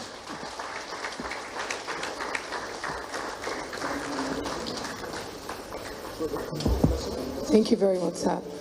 All right. Distinguished ladies and gentlemen, please, can we give a resounding round of applause, please? This is... oh, all right, okay. This is a very brilliant presentation with all the data, the statistics. Okay. The program is a regional summit on advertising and marketing communications, and organized by the Advertising Practitioners Association, Kano. And the speaker, the person that has just spoken, was Alhaji Abbas Muhammad Alhatu, Managing Director, Freedom Radio. And he talked about the declining revenues and rising costs, media sustainability in northern Nigeria. And during the course of his presentation, he raised a lot of issues and telling the participants and the viewers that with all the media audience, the platform, the advertising is yet to take its full place in the marketing, communication, and advertising industry, the industry that is rich in resources, and it is an enabler that provides a lot of job opportunities to younger generation and many people, and especially the professionals that are voiceover artists, the film editors, all sorts of media practitioners that take advantage of the advertising industry to get a lot of resources. And so if this industry is harnessed fully, it will create a lot of job opportunities and make a lot of generation. The program is going on. A couple of things which I chair personally. But I'm not the chairman anymore on the measurement, he knows. There are issues that have happened, but it cannot be discussed publicly. So probably before the end of tomorrow, if we can have a special discussion, I'm willing to meet all the media owners. What the resource guy person did is tremendous. It should not be taken lightly. Already there are issues happening. For instance, there are agencies that have media implementation assistants on the ground. There are such companies on the ground. There are other, like media planning services. Federal government is doing something about it, but Jujiwa is the chairman now. I'm not the chairman. But I'm also doing some other things on the digital side. But I think the program was launched, but I don't have enough data to give you. I believe he has spoken, but there are no businessmen here. And I don't know if the media owners in Kano right now, apart from him, I don't see anybody contributing probably 10, 20 million to pursue this project. But alhamdulillah, the APAC chairman is here. We are part of the board. I think we need a closed-door meeting so that I can open up, because you need to learn from what I've gone through. All my life, my 50 years in broadcasting has been this problem. We have started since 1980s and 90s. We underborn, and I'm happy there are newborn that are here. We did a lot, but honestly, Kano in particular are not being given the due diligence that we deserve and we need to have. The advertising budget, I have grappled with it. He knows. We worked on it during when I was in office. It's 8 years now since I left. And agencies are even becoming more structured. Oh, I don't know. I don't want to use a negative word here. You're a professor of English, and I don't want to be accused of using the wrong language. And happily, my brother, who is your colleague, we want to be fair to everybody. So may I ask, or I may request formally, that Malabas give us a time to discuss with all relevant persons here seated. Either today, tomorrow, or after this, we should arrange a special meeting so we can talk to ourselves. For instance, on the flip side, I was chairman Bond Marketing Committee for nearly 25 years, and we have a common problem. Missports, no transmission at all, no data, and I'm happy that going to invest in that area. This is what negotiations are doing, and if Abbas and Co will really invest to do that, I think the problem will be solved in no distant time. 24 months for me is even long enough. 12 months, if we are really serious, what he's saying, I concur with almost 99.99% of all what his paper said. Thank you very much. No, it's a point of information. I've been asked to respond, but there is nothing to respond, sir. The big clap, he said, give him a round of applause. I just asked him, let them give me big Ragon Salah instead. So I would be glad to take a question, and if you don't, I'll just duck down and sit down. All right, thank you so much. No more questions for now. Thank you. Sorry? Dr. Bala is actually on standby right now.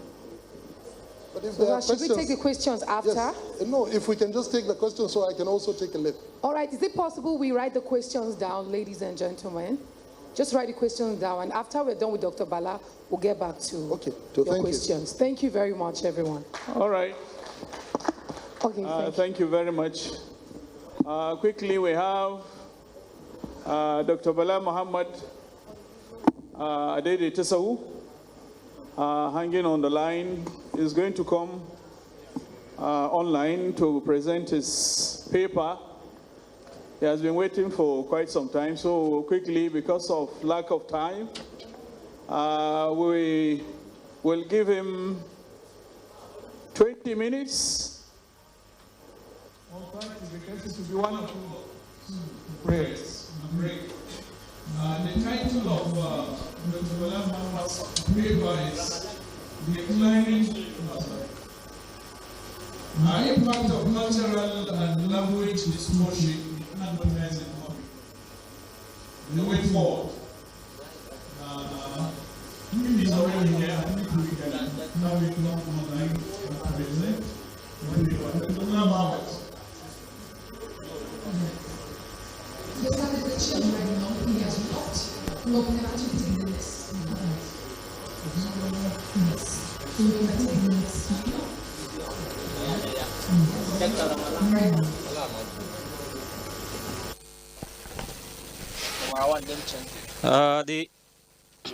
The summit contains a blend of academics, practitioners, and the agencies of government responsible for the regulation. And in this place, there is also the agency that is responsible for the regulation of marketing and advertisement in Kano State.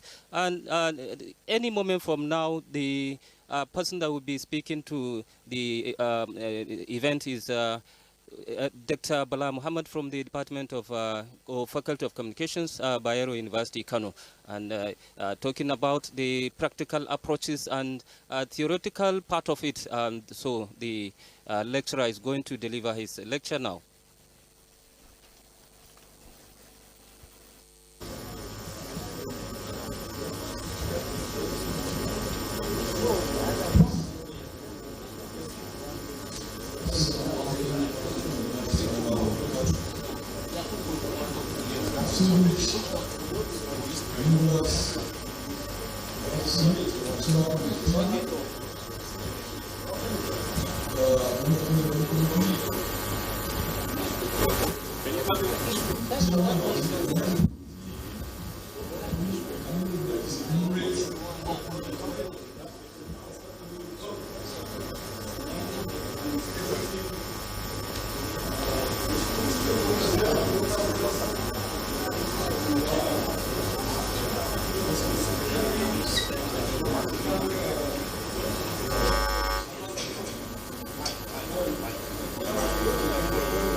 Addressing the economic realities,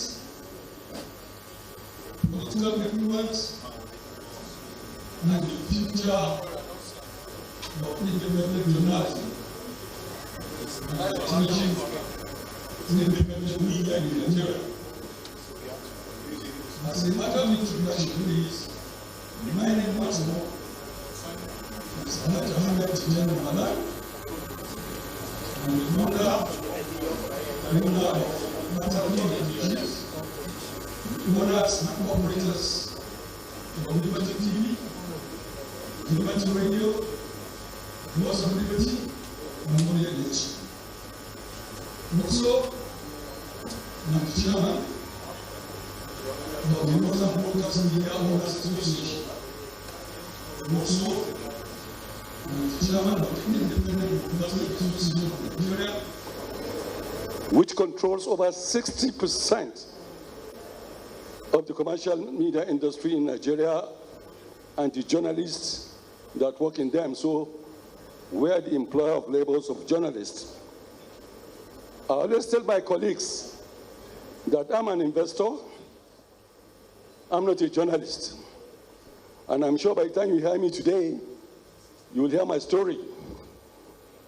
Therefore, it is a privilege to address this distinguished advertising summit of media professionals, regulators, policymakers, advertisers, and journalists. Although I did not begin my career as a journalist, I spent the last decade deeply involved in the media and the broadcasting industry as an investor, broadcaster, and media entrepreneur. My journey into media taught me that industries are interconnected and that collaboration remains essential for growth and sustainability. Today, distinguished gentlemen and ladies, I speak from the perspective of an indigenous media investor, but as someone who has experienced the realities of establishing and sustaining independent broadcast platform in Nigeria, Liberty TV and radio. From the beginning, my passion for broadcasting began in 1970s while studying business administration and politics in London. Inspired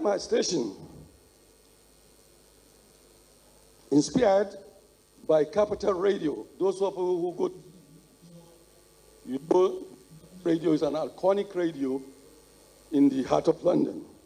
My house is just a couple of meters away, so I have a lot of friends from the producers, presenters, etc. And because of that, as a young Nigerian, I look forward then to also own a radio station in Nigeria.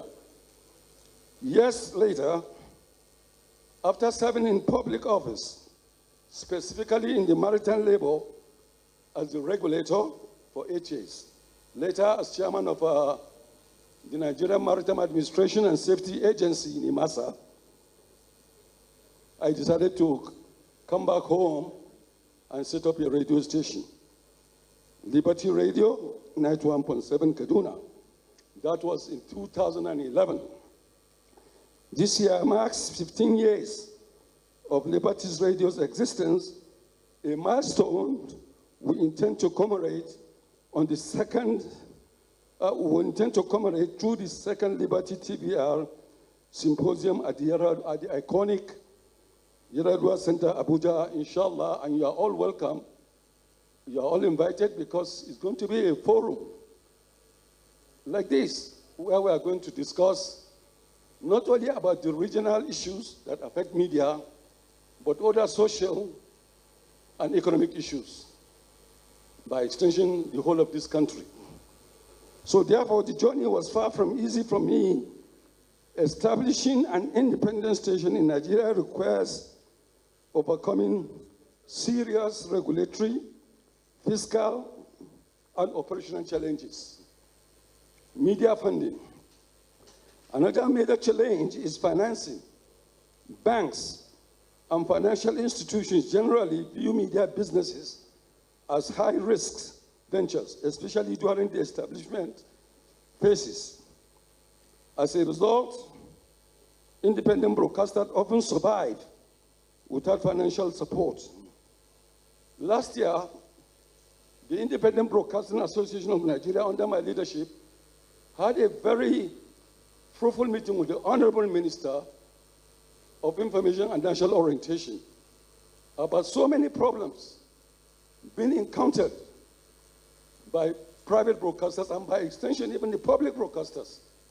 And he gladly sought and got the approval of Mr. President that the Bank of Industry should give us a kind of support loan so that we can look the other way of establishing alternative energy, either CNG or solar.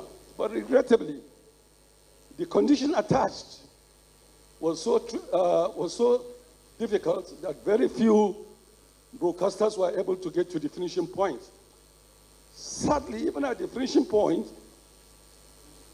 the Bank of Industries couldn't go ahead with the flimsy excuse that most of us are politically exposed. And I had to tell myself, if you are saying we're politically exposed, then the owners of other private stations too are politically exposed and they're in government and in power. But just to tell you the problem that we're having in getting the support necessary, even from intervention agencies like Bank of Industries, is really, really regrettable. Distinguished gentlemen, the realities are very clear, and I'm happy Abbas has said it very clear and unambiguous. Media financing in the industry remains very limited. Of course, of recent, there's another intervention agency, which I think this organization should take note. They call themselves Credit Corps, and they are willing to support the alternative power for most of our radio stations, because the radio stations are the ones that are hardly hit. And when I say hardly hit, I'm talking of the commercial stations. For the government, they have they have subventions, they have their personal overhead costs being taken care of government by government. But we are the ones that are really feeling the pinch in our shoes. That's why when our comrade Samani said I should speak, as an operator, I was happy because my own experience, I'm sure, is the experience that most of you are having, and we have seen it from Alhaji Abbas. What he said, I'm 100% with him. Other issues that we are having is revenue generation depending heavily on visibility and ratings. On the issue of ratings, I would like also to inform this House that last week we had an excellent meeting with the Director General of the Nigerian Broadcasting Corporation Commission, NBC. I think that was during the annual general meeting of Broadcasting Organization of Nigeria, of which I'm a member of the Central Working Committee representing IBAN. And he made it very clear, the issue of ratings. With the coming of the digital switchover, which you all know is the big picture, is a collaboration between the NBC and NICOMSAT. And the Minister of Information has made a public statement last week that this very big picture that is going to revolutionize the TV and radio in Nigeria is coming on board on the 17th of June 2027, inshallah. Why I need to tell you this is because of the issue of measurement survey, which we all know is this pen and paper. My personal experience with the pen and paper kind of survey when I started this business was to go to Lagos. And I insisted as a broadcaster that I want to see the raw copies of those surveys done by the agency. I don't want to mention names. And I had to go to Ikeja. By the time I saw those raw copies for Kaduna State, or let's say for Kaduna, I was able to see that one person under a tree somewhere in Kaduna was one who filled over 2,000 forms. And that is the kind of problem we are having. So I think the industry, the broadcasters, the ad agencies, I think it's now time for us to come together and see what the DSO is going to give us in terms of giving us the accurate data for the effort we're all doing so that we are able to be patronized by the agencies in Lagos. Other issues I need to also discuss is the independent broadcasters can no longer rely on traditional transmission models. The future belongs to platforms that combine broadcast and digital streaming, social media, and content distribution, one integrated in the same ecosystem. The structural imbalance. According to the recent industry studies, Nigeria marketing communication industry continues to grow rapidly, yet, regional broadcasters are not benefiting. And we have seen the figures from Alhaji Abbas. Very of us are trying to survive. In fact, so many of us have shut down. So many of us have reduced operating hours. This is a real problem. I thought that it's only in the north that this kind of problem is happening. But unfortunately, or rather fortunately for me, recently I met some radio owners in Lagos. We were laughing. I said, Ramalan, it's not only the north that is having these challenges. So many disadvantaged states outside Lagos are also experiencing. Even in Lagos, I can tell you many radio stations are crying because the parodying rate is very, very low. So what is the next thing? The imbalance is clear. Over 70% of advertising expenditure remains concentrated in Lagos. Yes, it remains in Lagos. Only about, let's say, 20% come to the north. And even the 20%, our NTA takes the largest share. So some of us that are into this television and radio, I can tell you, is something that we need to sit down as a regional body, as a national body, to see those proposals given by Alhaji Abbas and our colleagues here in Kano should extend it, beyond the Kano issue. It's a regional issue, it's a national issue.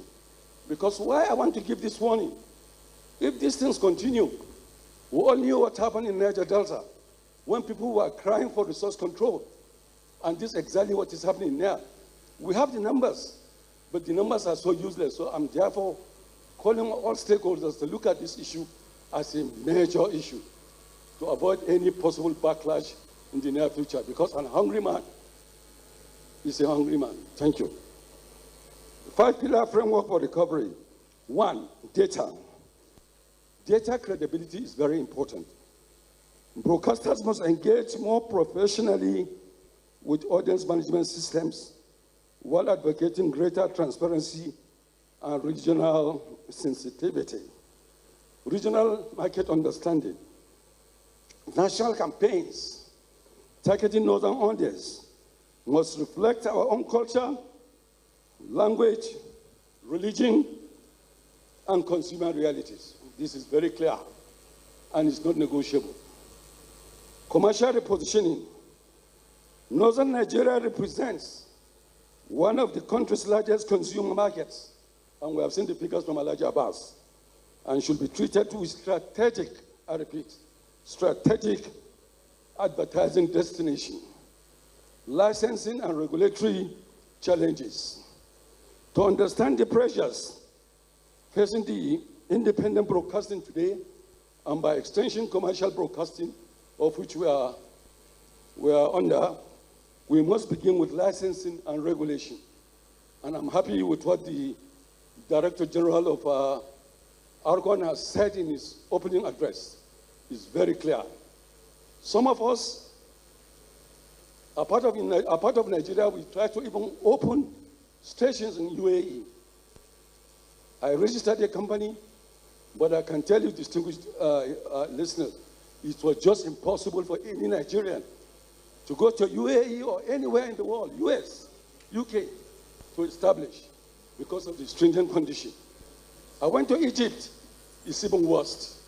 Only in Nigeria today, the people will come, do whatever they want, and get away with it.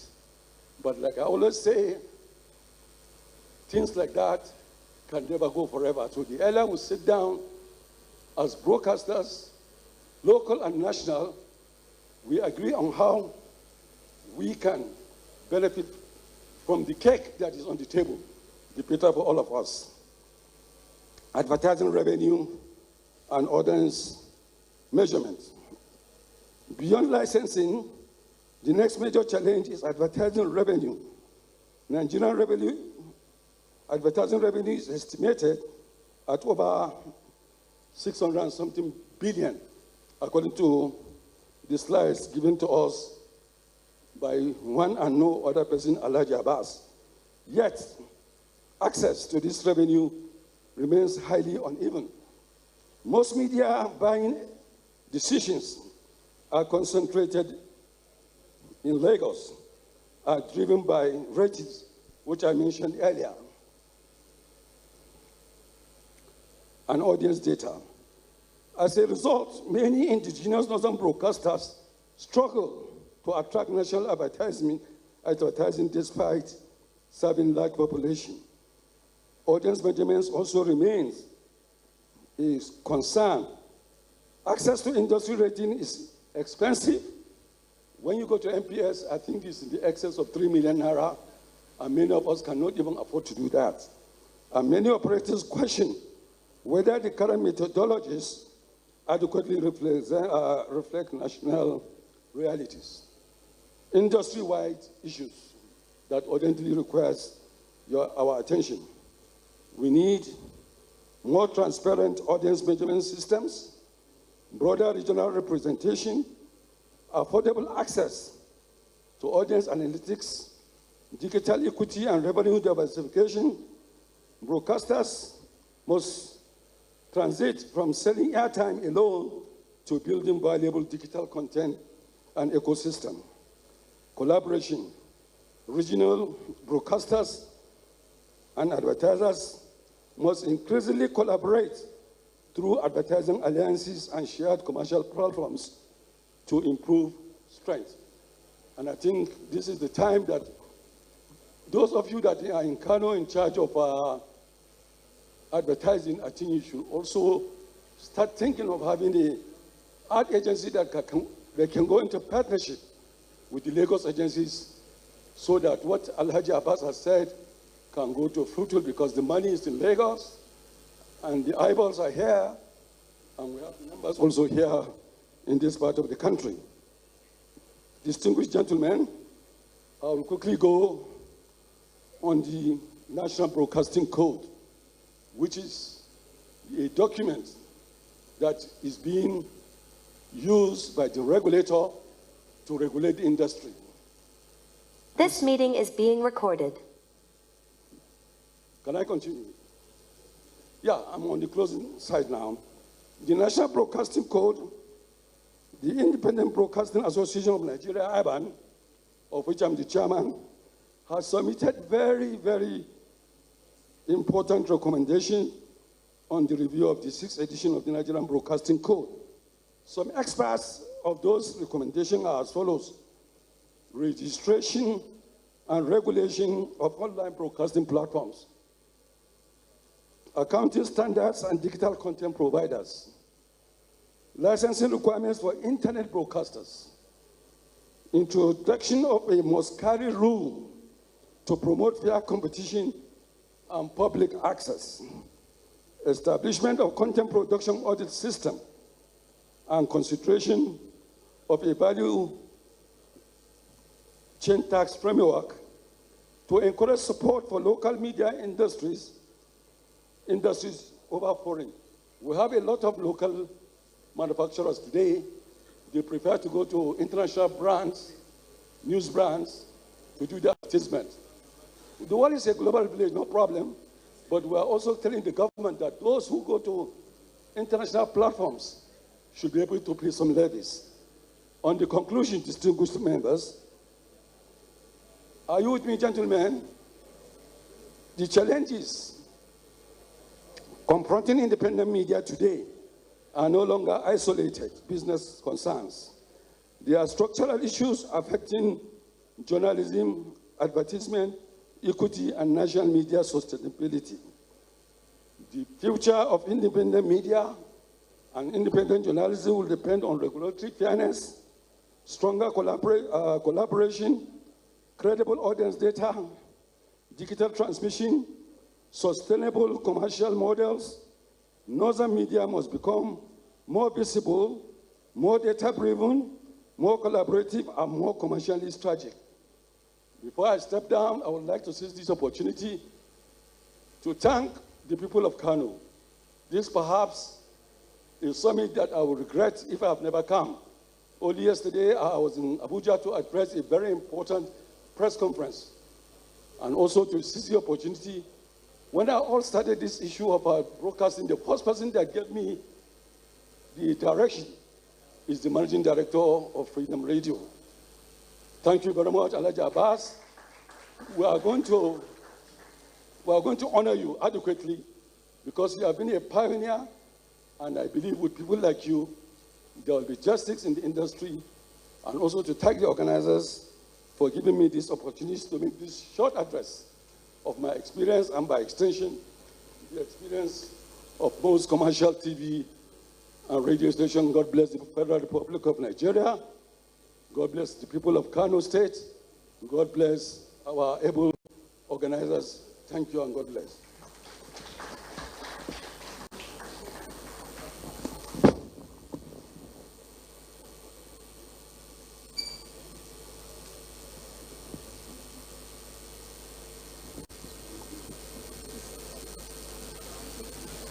Ladies.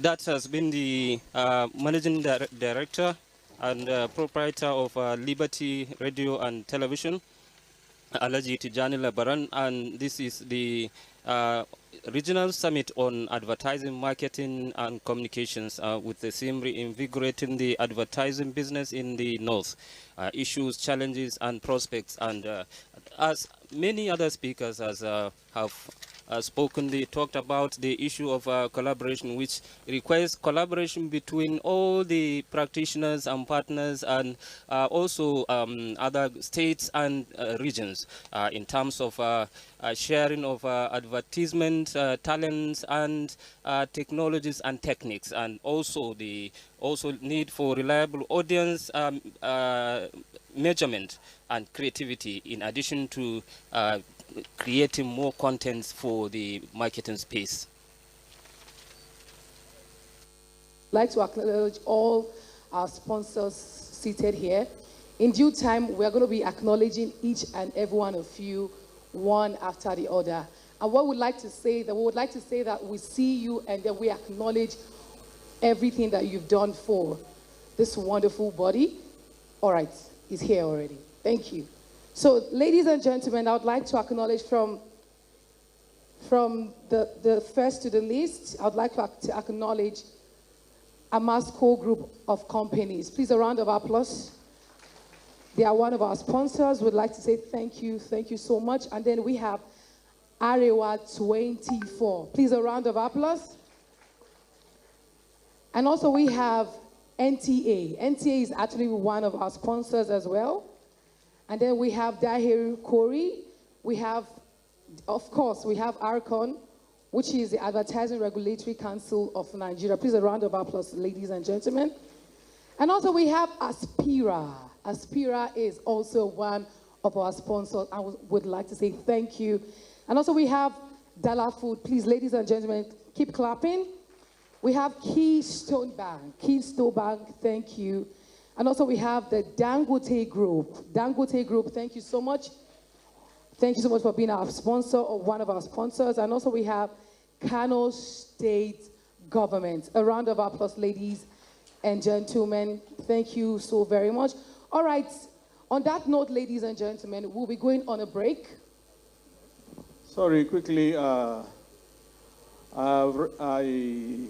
during the lecture, I recognize the presence of at least two VIPs, one of which is the Director General, Kano Census Board, Mala Abba Al-Mustafa. Can we give him a round of applause? And then also I saw one of the industry practitioner, an academic and scholar, Professor Yao Suleyao is here. Can we give him a round of applause? Of the Faculty of Communication, Bayero University, Kano.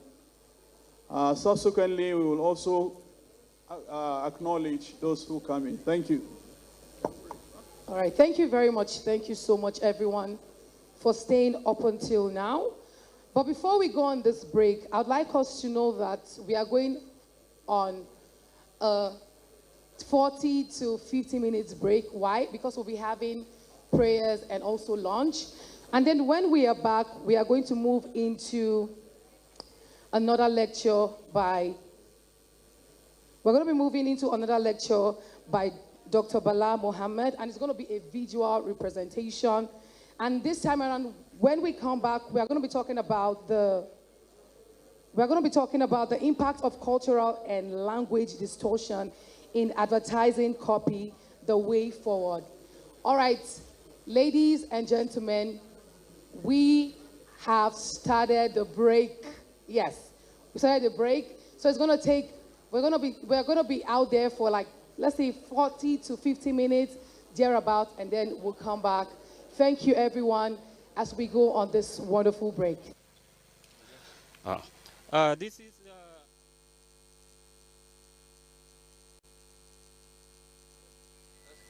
Advertising Practitioners Association Kano, and NTA is one of the partners, and NTA has played a critical role. Okay, so this brings us to the end of the live telecast coming to you from the NTA, the largest TV network in Africa.